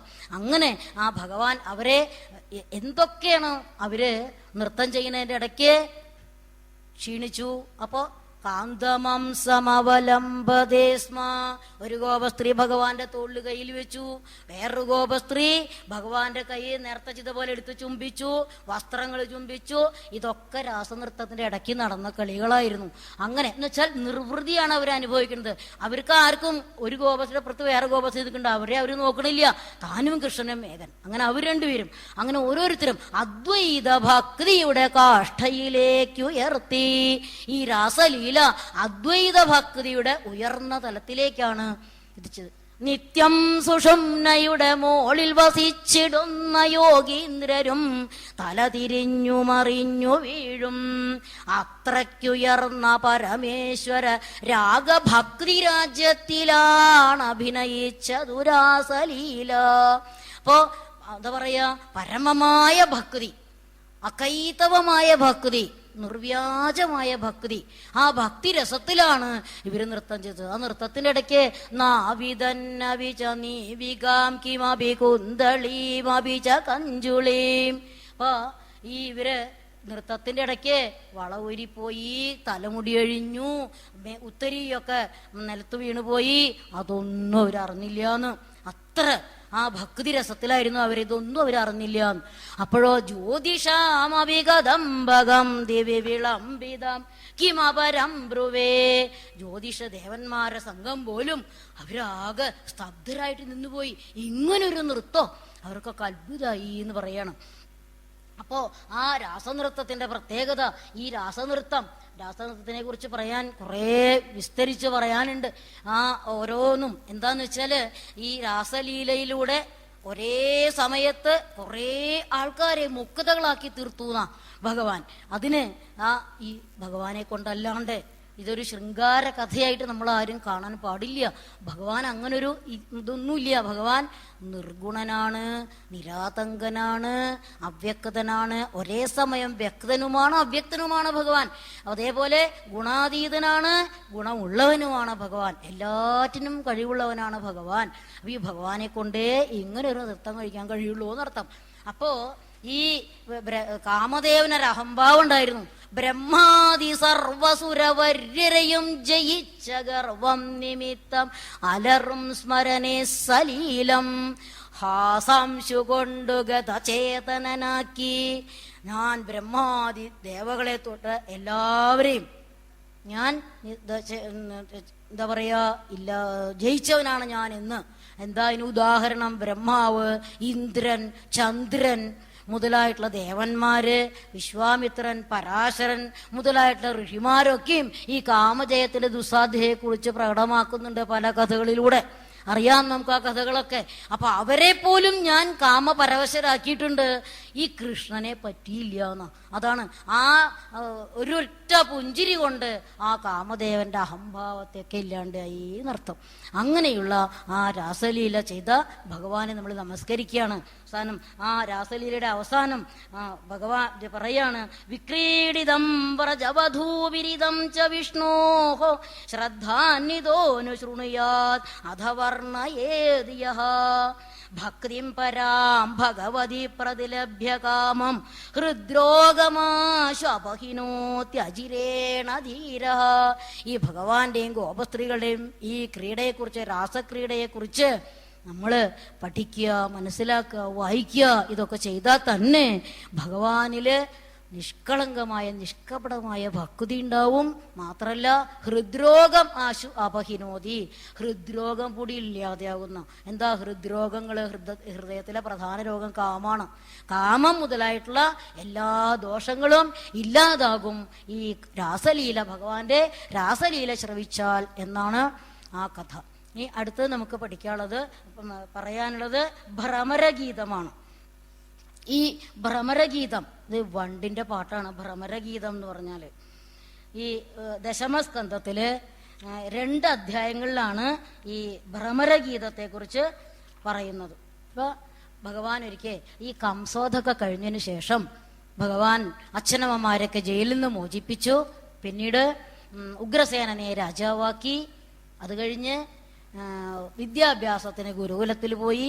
വിദ്യാഭ്യാസം കഴിഞ്ഞ് തിരിച്ചു വന്നതിന് ശേഷം ഉദ്ധവോ ബുദ്ധിസത്തമഃ, ഭഗവാന്റെ മന്ത്രിപ്രവരനായിരിക്കുന്ന ബുദ്ധിസത്തമനായിരിക്കുന്ന ബൃഹസ്പതി ശിഷ്യനായിരിക്കുന്ന ഉദ്ധവരോട് പറഞ്ഞു, ഉദ്ധവരെ, ആ ഗോകുലത്തിലേക്കൊന്ന് പോകൂ. എന്നെക്കുറിച്ച് ചിന്തിച്ച് എന്നിൽ തന്നെ മനസ്സിലയിപ്പിച്ച് എന്നെ തന്നെ ശരണം പ്രാപിച്ച് കഴിയുന്നവരാണ് ആ ഗോപികമാര്. അവരൊന്ന് ആശ്വസിപ്പിക്കൂ. ഞാൻ അവിടുന്ന് പോരുമ്പോ പറഞ്ഞിട്ടുണ്ടായിരുന്നു ആയാസ്യേന്ന്, ഞാൻ വന്നോളാന്ന് പറഞ്ഞിട്ടുണ്ടായിരുന്നു. അതുകൊണ്ട് അവരെന്നെ കാത്തവിടെ ഇരിക്കുകയാണ്. അതുകൊണ്ട് അവർക്ക് അവരുടെ ഉള്ളിലുള്ള ആ അനുരാഗത്തെ ഭക്തി വചനങ്ങളാൽ അവരെ ഉയർത്തണം. മാത്രമല്ല അച്ഛനമ്മമാരെയൊക്കെ ഒന്ന് കണ്ട് അവരെ ആശ്വസിപ്പിക്കണം എന്നൊക്കെ പറഞ്ഞ് ഉദ്ധവരെ പറഞ്ഞയച്ചു. അങ്ങനെ ഉദ്ധവര് ഗോകുലത്തിലേക്ക് വരികയാണ്. അപ്പൊ ഉദ്ധവരെ കണ്ടപ്പോ നന്ദഗോപര് സാക്ഷാൽ ശ്രീകൃഷ്ണനെ എതിരേൽക്കുന്നത് പോലെ വളരെ സ്നേഹത്തോട് എതിരേറ്റു, സ്വീകരിച്ചു. അദ്ദേഹത്തിന് അതിഥി സൽക്കാരങ്ങളൊക്കെ ചെയ്തതിന് ശേഷം ചോദിച്ചു, എൻ്റെ ഉണ്ണികൾ അവിടെ സുഖമായിട്ട് ഇരിക്കുന്നുണ്ടോ? ഉദ്ധവരെ, ഞാൻ പറയട്ടെ, എനിക്കിപ്പോ ഇഹ പര സുഖങ്ങളൊന്നുമില്ലാതെയായി എന്ന് പറയണം. അതെന്താ അങ്ങനെ പറഞ്ഞത്? ഇഹലോകത്ത് നമുക്ക് സുഖം കുളി, ഭക്ഷണം, ഉറക്കം ഇതൊക്കെയാണ്. എനിക്കതൊന്നുമില്ലാതെയായി ഉദ്ധവരെ. ഞാൻ എന്നും നേരം വിളിച്ചാകുമ്പോൾ എഴുന്നേറ്റ് കുളിക്കാനായിട്ട് എണ്ണയും തേച്ച് വീടിന്റെ പുറത്തേക്ക് അങ്ങോട്ട് ഇറങ്ങുമ്പോ ദാ കാണും ആ ഗോവർദ്ധന പർവ്വതം. അപ്പൊ എന്റെ ഉണ്ണി ആ ഗോവർദ്ധന പർവ്വത്തെ ഉയർത്തി പിടിച്ചു നിൽക്കുന്ന ആ ഉണ്ണിയുടെ രൂപം അങ്ങോട്ട് കണ്ടാൽ എനിക്ക് പിന്നെ കുളിക്കാൻ തോന്നില്ല ഉദ്ധവരെ. ഞാൻ എണ്ണയൊക്കെ തുടച്ച് തിരിച്ചു വരും. അങ്ങനെ വന്ന് ഭക്ഷണം കഴിക്കാം എന്ന് വിചാരിച്ച് ഭക്ഷണം കഴിഞ്ഞാൽ ഇരുന്നാലോ, എന്നും ഊണ് കഴിക്കുമ്പോ 2 ഉരുള 2 കുട്ടികൾക്ക് അവിടെ എടുത്തു വെക്കും. ആ ഉരുള അങ്ങോട്ട് ഉരുട്ടി വെച്ചാൽ യശോദ കണ്ണുനീരോടുകൂടി വന്ന് പറയും, കുട്ടികൾ ഇവിടെ ഇല്ലല്ലോ, പിന്നെ ആർക്കാ ഈ ഉരുള ഉരുട്ടി വെച്ചിരിക്കുന്നതെന്ന് യശോദ കണ്ണുനീരോട് പറയുമ്പോ നന്ദഗോപർക്ക് വിഷമായി. ഊണ് കഴിക്കില്ല, തിരിച്ചുപോയി. നീ ഉറങ്ങാൻ കിടന്നു എന്ന് വിചാരിക്കാം. ഉറങ്ങാൻ കിടന്നാലോ? അച്ഛാ, ആ രാമന്റെ കഥ പറഞ്ഞു തരുമോ അച്ഛാ? എന്താ ഉണ്ടായത്? ലക്ഷ്മണൻ എന്താ ചെയ്തത്? ഇങ്ങനെ ആ കഥകളൊക്കെ പറഞ്ഞു തരുമോ, ഈ കഥകൾ പറഞ്ഞു തരുമോ എന്ന് പറഞ്ഞ് 2 പേരും അപ്പുറത്തും ഇപ്പുറത്തും കിടന്ന് എന്നെ ഇങ്ങനെ ഓരോ കഥകൾ പറയിപ്പിച്ച് ഉറക്കമില്ലാതെയാവും. അപ്പൊ എനിക്ക് ഉറങ്ങാൻ കിടന്നാൽ ഈ രംഗം ഓർമ്മ വന്നു, എനിക്ക് ഉറക്കമില്ല. അപ്പൊ ഇഹ സുഖം എനിക്കില്ലാതെയായി. പരലോകത്തേക്ക് ഭഗവാന് നാമം ജപിക്കല്, സ്തുതിക്കല്, നമസ്കരിക്കലൊക്കെയാണ്. അപ്പൊ നമസ്കരിക്കാൻ അങ്ങോട്ട് ചെന്നാൽ അപ്പൊ പറയും, കണ്ണൻ വന്ന് പറയും, അച്ഛാ എന്നെ ആനയാക്കി, എന്നെ ഒന്ന് അച്ഛനൊന്ന് ആനയാവൂ, എന്നെ ആന കളിപ്പിക്കൂ അച്ഛാ എന്ന് പറഞ്ഞ് എൻ്റെ പുറത്ത് കയറാനായിട്ട് വരും. അപ്പൊ നമസ്കരിക്കാൻ അങ്ങോട്ട് ചെന്നാൽ എനിക്ക് എൻ്റെ ഉണ്ണിയുടെ ആ പുറത്ത് ഉണ്ണി ഉണ്ട് എന്നുള്ള തോന്നലങ്ങോട്ട് വരും. നമസ്കാരം ഇല്ലാതെയായി. ഇഹ പര ഇതൊന്നും ഇല്ലാത്തവനായി എൻ്റെ ഉണ്ണികളെ ഓർത്തിട്ട് ഉദ്ധവരെ എന്ന് പറയണം. നന്ദഗോപര് ഇതങ്ങോട്ട് കേട്ടപ്പോ നന്ദഗോപരോട് ഉദ്ധവര് പറയണം, നിങ്ങൾ എത്ര സുഹൃതികളാണ്. ഈ പരമാത്മാവായിരിക്കുന്ന ഭഗവാനെ നിങ്ങളുടെ കരതലങ്ങളിൽ എന്തിയിട്ട് വളർത്താനും പാലൂട്ടാനും ഭക്ഷണം കൊടുക്കാനും കളിപ്പിക്കാനും പാട്ടുപാടാനും എല്ലാറ്റിനും നിങ്ങൾക്ക് കഴിഞ്ഞുവല്ലോ. നിങ്ങൾ ഈ ലോകത്തിൽ വെച്ച് എത്ര സുഹൃതികളാ. ഇതിനേക്കാൾ പുണ്യം ആർക്കാണ് ലഭിക്കുക? ആ പരമാത്മ സ്വരൂപിയാണ് ഭഗവാൻ. അതുകൊണ്ട് നിങ്ങൾ വിഷമിക്കേണ്ട, നിങ്ങളെ കാണാൻ ആ ഭഗവാൻ വരും. ഒരിക്കലും നിങ്ങളെ ഭഗവാൻ മറന്നിട്ടില്ല. അതുകൊണ്ടാണല്ലോ എന്നെ ഇപ്പം ഇങ്ങോട്ട് പറഞ്ഞയച്ചത്. അതുകൊണ്ട് നിങ്ങൾ സമാധാനമായിട്ടിരിക്കൂ. ഭഗവാനെ നിങ്ങൾക്കല്ലേ വളർത്താനുള്ള ഭാഗ്യം ഉണ്ടായത്. അതുകൊണ്ട് ഇത്രയും പുണ്യം വേറെ ആർക്ക് ലഭിക്കും? ഭഗവാനും അതിനൊരു ഭാഗ്യം ഉണ്ടായില്ലോ. അതുകൊണ്ട് എന്തായാലും ഭഗവാൻ നിങ്ങളുടെ അടുത്ത് വരും. ഒരു സമയം, ഒഴിവുള്ള സമയം ഭഗവാൻ എത്തിച്ചേരും എന്ന് പറഞ്ഞു. അന്ന് രാത്രി അവിടെ താമസിച്ച് പിറ്റേ ദിവസം രാവിലെ ഗോപസ്ത്രീകളെ, ഈ ഗോപസ്ത്രീയെ കുറിച്ചൊക്കെ കൃഷ്ണൻ പറഞ്ഞു കൊടുത്തിട്ടുണ്ട്. ഓരോ ഗോപസ്ത്രീകളുടെ സ്വഭാവവും അവരുടെ പെരുമാറ്റം അവരുടെ വർത്തമാനങ്ങളൊക്കെ ഇടയ്ക്കിടയ്ക്കിടയ്ക്കിനെ പറയാറുണ്ട്. അപ്പൊ അതൊക്കെ കേട്ടിട്ട് അവർക്ക് ഈ ഉദ്ധവർക്ക് കാണാപ്പാടാണ്.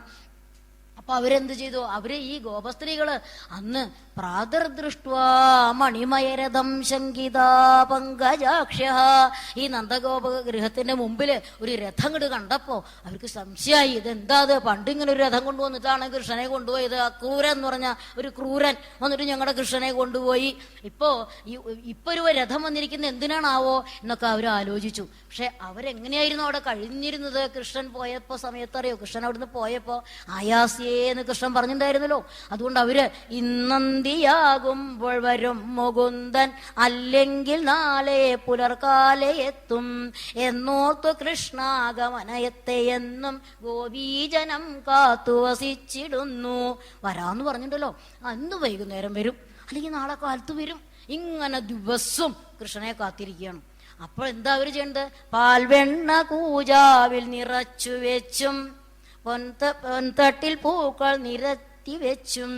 കൃഷ്ണൻ വന്നാൽ നമ്മൾ നേരിട്ട് കൊടുക്ക കട്ട് തിന്നാണല്ലോ ഇഷ്ടം, അതും എടുത്ത് കഴിച്ചോട്ടെ എന്ന് വിചാരിച്ചിട്ട് പാലും വെണ്ണയൊക്കെ ദിവസവും കൂജാവിൽ ഇങ്ങനെ നിറച്ചു വെക്കും.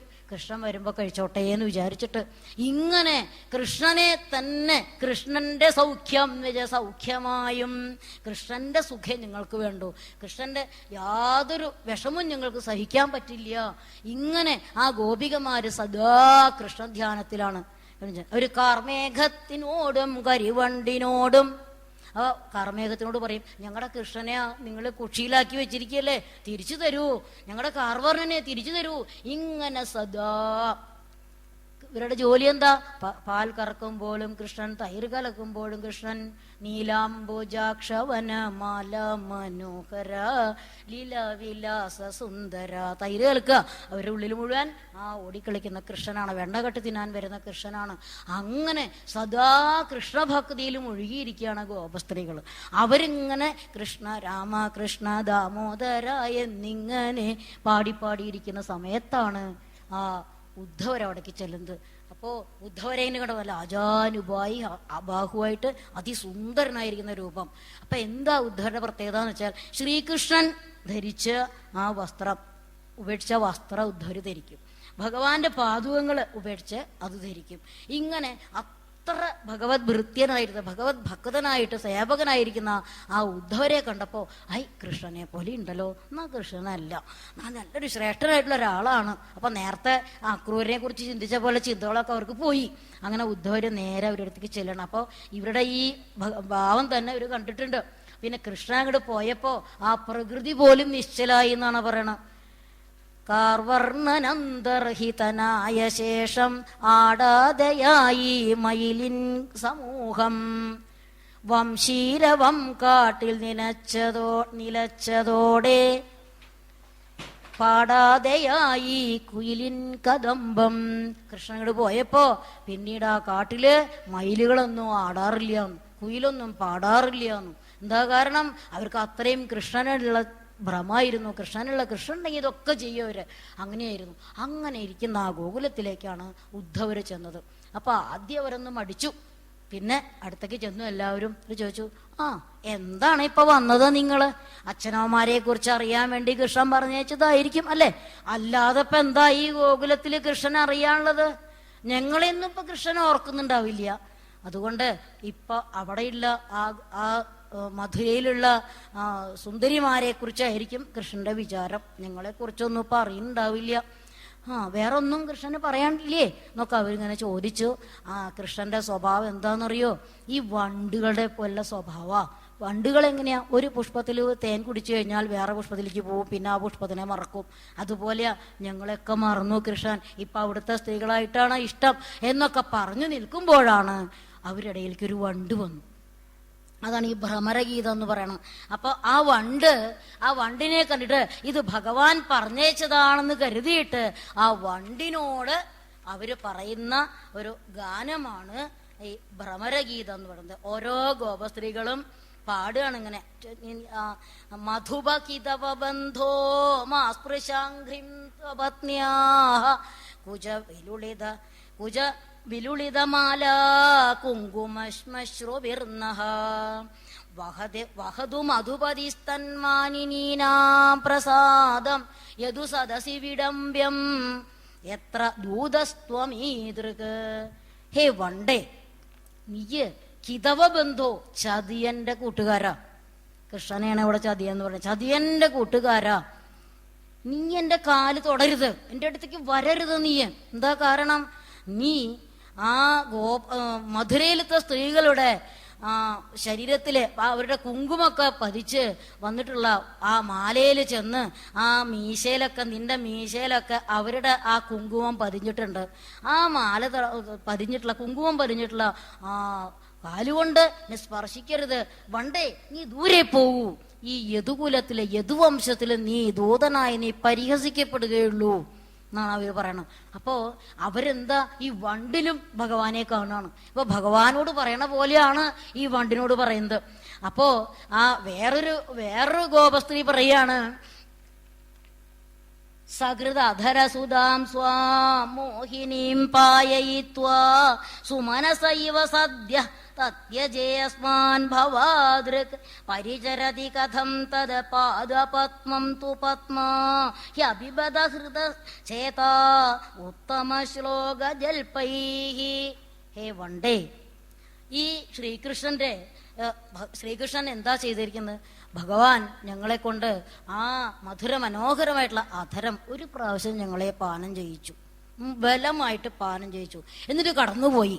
വണ്ടിനെ പോലെ തന്നെ, നിന്നെ പോലെ തന്നെ, ഒരു പുഷ്പത്തിൽ നിന്ന് മാറി വേറെ പുഷ്പത്തിലേക്ക് പോകുന്നത് പോലെ നിന്നെ പോലെ തന്നെ ആ ചതിയനായിരിക്കുന്ന ഭഗവാൻ ഞങ്ങളെ വിട്ട് പോയി, ഞങ്ങളിൽ നിന്ന് വിട്ടുപോയി. അതുകൊണ്ട് എൻ്റെ അടുത്തേക്ക് വരണ്ട, ഞങ്ങളുടെ അടുത്തേക്ക് വരണ്ട, ഓരോ ഗോപസ്ത്രീകൾ ഇങ്ങനെ പറയണം. അപ്പോ മറ്റൊരു ഗോപസ്ത്രീ പറയാണ്, കിമിഹ ബഹുഷഡംഘ്രേ ഗായസി ത്വം യദൂനാം അധിപതിം അഗൃഹാണാം അഗ്രതോ ന പുരാണം വിജയസഖസഖീനാം ഗീയതാം തത്പ്രസംഗഃ ക്ഷപിത കുജര രുചസ്തേ കൽപ്പയന്തി ഇഷ്ടമിഷ്ടാഹ. നീയ് ഈ ഗോപസ്ത്രീകള് അവരുടെ മനസ്സില് എന്തിനാ ഈ ഷഡംഗ്രേ, 6 കാല എന്നാ വിളിക്കുന്നത്, ഷഡംഗ്രേ എന്ന്, അല്ലയോ 6 കാല, നീ എന്തിനാണ് ഈ യദു സദസ്സിൽ വന്നിട്ട് ഞങ്ങളുടെ ഇടയില്, വീടില്ലാത്ത ഞങ്ങളുടെ മുമ്പില് ഈ കൃഷ്ണനെ കുറിച്ച് എന്തിനാണ് ഇങ്ങനെ പാടുന്നത്?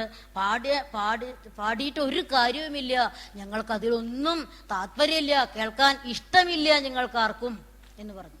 ഇത് കേട്ടപ്പോ ആ വണ്ട് ഒന്നും കൂടി വേറൊരു ഗോപസ്ത്രീ അടുത്തേക്ക് ചെന്നു. അപ്പൊ ആ ഗോപസ്ത്രീ പറയാണ്, ഹേ അമ്പ, അങ്ങയുടെ ദുഃഖം കണ്ടിട്ട് കൃഷ്ണൻ അങ്ങനെ അടുത്തേക്ക് എന്നെ പറഞ്ഞയച്ചതാണെന്ന് പറയാനാണോ നീ പറയുന്നത്?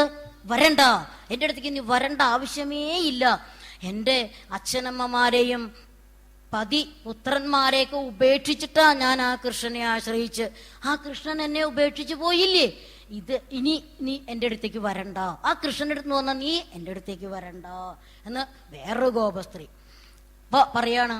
ഹേ വണ്ടേ, നിന്റെ സ്വാമി കഠിനൻ തന്നെ. കാരണം ഞങ്ങളിങ്ങനെ ഭഗവാനെ കുറിച്ച്, നിന്റെ സ്വാമിയെ കുറിച്ച് സദാ ചിന്തിച്ചിരിക്കുന്നുണ്ടല്ലോ, ഞങ്ങളെ കുറിച്ച് ഒന്നും ഓർക്കുണ്ടോ? കഠിനനാണ് നിന്റെ സ്വാമി. നിന്റെ കഥകൾ കേൾക്കുന്നവർ അതികഠിനന്മാരാണ്. അതുകൊണ്ട് എങ്കിലും ഞങ്ങൾക്കത് കേൾക്കണ്ടെന്ന് തോന്നുന്നില്ല. എന്നാല് കേൾക്കണ്ടെന്ന് മനസ്സിൽ തോന്നുന്നില്ല, കേൾക്കണമെന്നുണ്ട്, പക്ഷെ കേൾക്കാൻ താല്പര്യമില്ല. ഹേ വണ്ടേ എന്ന് പറയണം. പിന്നെ നീ കൃഷ്ണകഥ മാത്രം പാടണ്ട, നീ പോയിട്ട് ആ മധുരയിലെ സുന്ദരിമാരുടെ അടുത്ത് പോയിട്ട് പാട്ട് പാടിക്കോളൂ, അവര് വേണമെങ്കിൽ നിന്നെ സത്കരിക്കും. എന്നൊക്കെ കുറച്ച് കഴിഞ്ഞപ്പോ ആ വണ്ട് അവിടുന്ന് പോയി. കുറച്ച് കഴിഞ്ഞപ്പോ തിരിച്ചു വന്നു. അപ്പൊ അവർക്ക് തോന്നി കൃഷ്ണന്റെ അടുത്ത് നിന്ന് തിരിച്ചു വന്നതാണെന്ന്. അപ്പൊ അവര് പറഞ്ഞു, പൂജ്യനായ വണ്ടേ, ഈ നേരത്തെ പറഞ്ഞിരുന്ന ദേഷ്യമൊന്നും ഇപ്പൊ അവർക്കില്ല. ആര്യപുത്രൻ ഞങ്ങളെ അങ്ങോട്ട് കൊണ്ടുവരാൻ വേണ്ടി നിന്നെ പറഞ്ഞയച്ചതാണോ?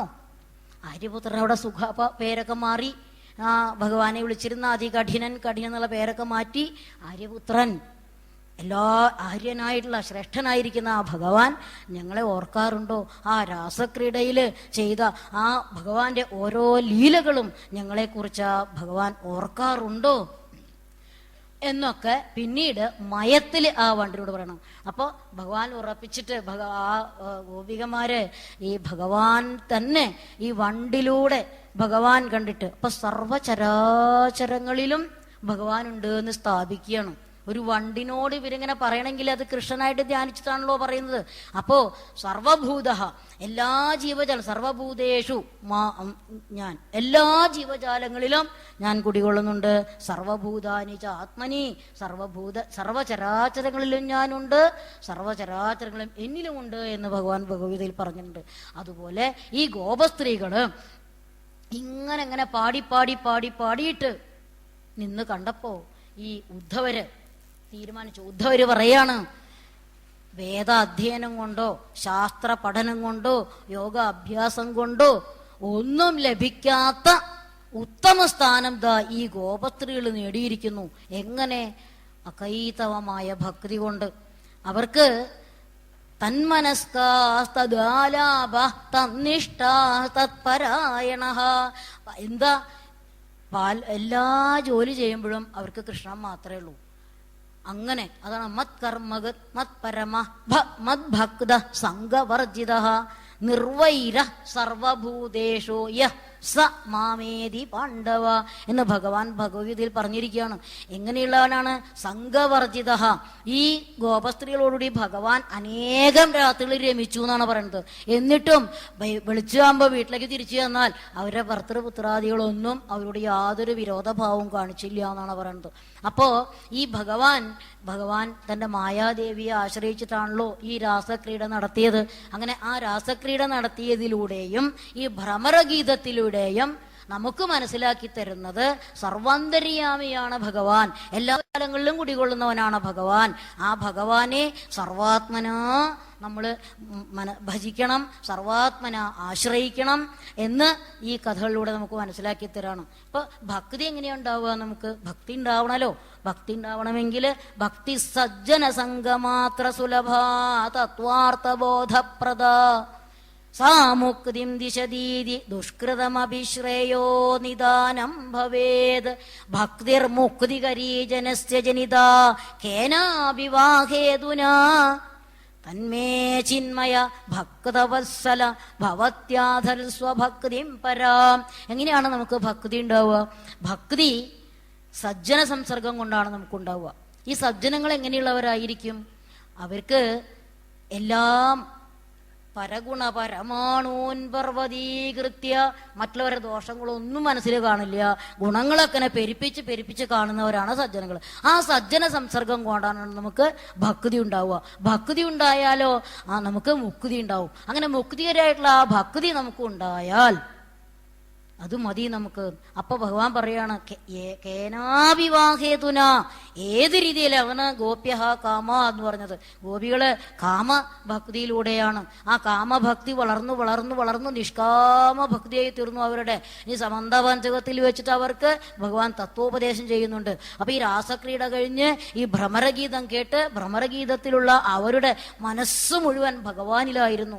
ആ ഭഗവാനെ തന്നെ ആശ്രയിച്ച അവരെ ഉത്തുംഗ സൗധത്തിലേക്ക്, ഉത്തുംഗ പദവിയിലേക്ക് എത്തിക്കുകയാണ് ഭഗവാൻ ചെയ്തത്. അപ്പോൾ ഈ ഭക്തിയൊക്കെ കണ്ടപ്പോൾ ഉദ്ധവര് അവർക്ക് നിങ്ങളുടെ ഭക്തി വളരെ ഇതാണ്, ഭഗവാൻ നിങ്ങളോട് പറഞ്ഞിരിക്കുകയാണ്, ഞാൻ വരാം, കുറച്ച് നാളും കൂടി കഴിഞ്ഞാൽ നിങ്ങളുടെ അടുത്തേക്ക് വരാം, എനിക്ക് പല കാര്യങ്ങളും അവിടെ നടത്താനുള്ളത് കൊണ്ടാണ് ഞാൻ വരാത്തത്. നിങ്ങളെക്കുറിച്ച് എനിക്ക് എപ്പോഴും സ്മരണയുണ്ട്, നിങ്ങളും പരമഭക്തകളായിട്ട് ജീവിക്കൂ. ഇങ്ങനെ അവർക്ക് തത്വോപദേശം, ധർമ്മോപദേശം, ജ്ഞാനോപദേശം ഒക്കെ ഉദ്ധവര് കൊടുത്തു. ഉദ്ധവരുടെ 1 മാസം താമസിച്ചു എന്നാണ് പറയുന്നത്. അങ്ങനെ ഉദ്ധവരുടെ മനസ്സിലൊരു തോന്നലുണ്ടായി. എന്ത്? ഏവം ഭക്തി സകല ഭുവനേ നേക്ഷിതാശ്രുതാവ, ഇത്തരത്തിലൊരു ഭക്തി ഈ ലോകത്തിൽ ഒരിടത്തും ഞാൻ കണ്ടിട്ടില്ല, കേട്ടിട്ടില്ല എന്ന് പറഞ്ഞു. അങ്ങനെ ആ ഉദ്ധവര് നമസ്കരിക്കുകയാണ്. വന്ദേ നന്ദവ്രജ സ്ത്രീണാം പാദരേണുമഭിഷ്ണശ യാസാം ഹരികരോദ്ഗീതം പുനാദിഭുവനത്രയം. ആ ഗോപികമാരുടെ പാദരജസ്സുകളെ ഞാൻ ആശ്രയിക്കുകയാണ്. കാരണം അതുപോലും ലോകത്തെ മുഴുവൻ പരിശുദ്ധാക്കുന്നു എന്ന് പറയാണ്. അതുകൊണ്ട് ആ നന്ദ ഗോപ സ്ത്രീകളുടെ പാദരേണുക്കളെ ഞാൻ ആശ്രയിക്കുന്നു എന്ന് ബുദ്ധിസത്തമനും ഭഗവാന്റെ മന്ത്രിയും ബൃഹസ്പതി ശിഷ്യനുമായിരിക്കുന്ന ആ ഉദ്ധവര് ചിന്തിച്ചു എന്നാണ് പറയുന്നത്. അപ്പോൾ ഇതിൽ നിന്ന് നാം മനസ്സിലാക്കുന്നത്, സദാ സത്കർമ്മനിരതരായിട്ട് ദുഷ്കർമ്മങ്ങളിൽ നിന്നൊക്കെ വ്യതിചലിച്ച് സത്കർമ്മനിരതരായിട്ട് ഭഗവാനിൽ ഭക്തി ഉറപ്പിച്ചു നിന്നാൽ നമുക്ക് ഓരോരുത്തർക്കും ഈ ഗോപികമാരെ പോലെ ഉത്തുംഗ സൗധത്തിൽ എത്തിച്ചേരാം, ഉത്തുംഗമാർഗത്തിൽ എത്തിച്ചേരാമെന്ന് മനസ്സിലാക്കുന്ന 2 കഥകളാണ്. അത് കുറച്ച് സമയം കൊണ്ട് ചുരുക്കി പറഞ്ഞ് വിവരിക്കാനുള്ള അത്ര പാണ്ഡിത്യമൊന്നും ഇല്ല എങ്കിലും അറിയണ പോലെയൊക്കെ പറഞ്ഞു. ഇതിൽ എല്ലാം ഗുരുജനങ്ങളുടെയും ഭഗവാന്റെയും തൃപ്പാദത്തിൽ സമർപ്പിക്കുകയാണ്. കായേന വാചാ മനസേന്ദ്രിയൈർവാ ബുദ്ധ്യാത്മനാ വാ പ്രകൃതേ സ്വഭാവാത് കരോമി യദ്യത് സകലം പരസ്മൈ നാരായണായേതി സമർപ്പയാമി. യദക്ഷരപദഭ്രഷ്ടം മാത്രാഹീനം തു യദ്ഭവേത് തത്സർവം ക്ഷമ്യതാം ദേവ നാരായണ നമോസ്തുതേ. വിസർഗബിന്ദുമാത്രാണി പദപാദാക്ഷരാണി ച ന്യൂനാനി ചാതിരിക്താനി ക്ഷമസ്വ പുരുഷോത്തമ. അന്യഥാ ശരണം നാസ്തി ത്വമേവ ശരണം മമ തസ്മാത് കാരുണ്യഭാവേന രക്ഷ രക്ഷ മഹാപ്രഭോ. ഓം പൂർണ്ണമദ പൂർണ്ണമിദം പൂർണ്ണാത് പൂർണ്ണമുദച്യത്തെ പൂർണ്ണസ്യ പൂർണ്ണമാദായ പൂർണ്ണമേവാവശിഷ്യത്തെ. ഓം ശാന്തി ശാന്തി ശാന്തി.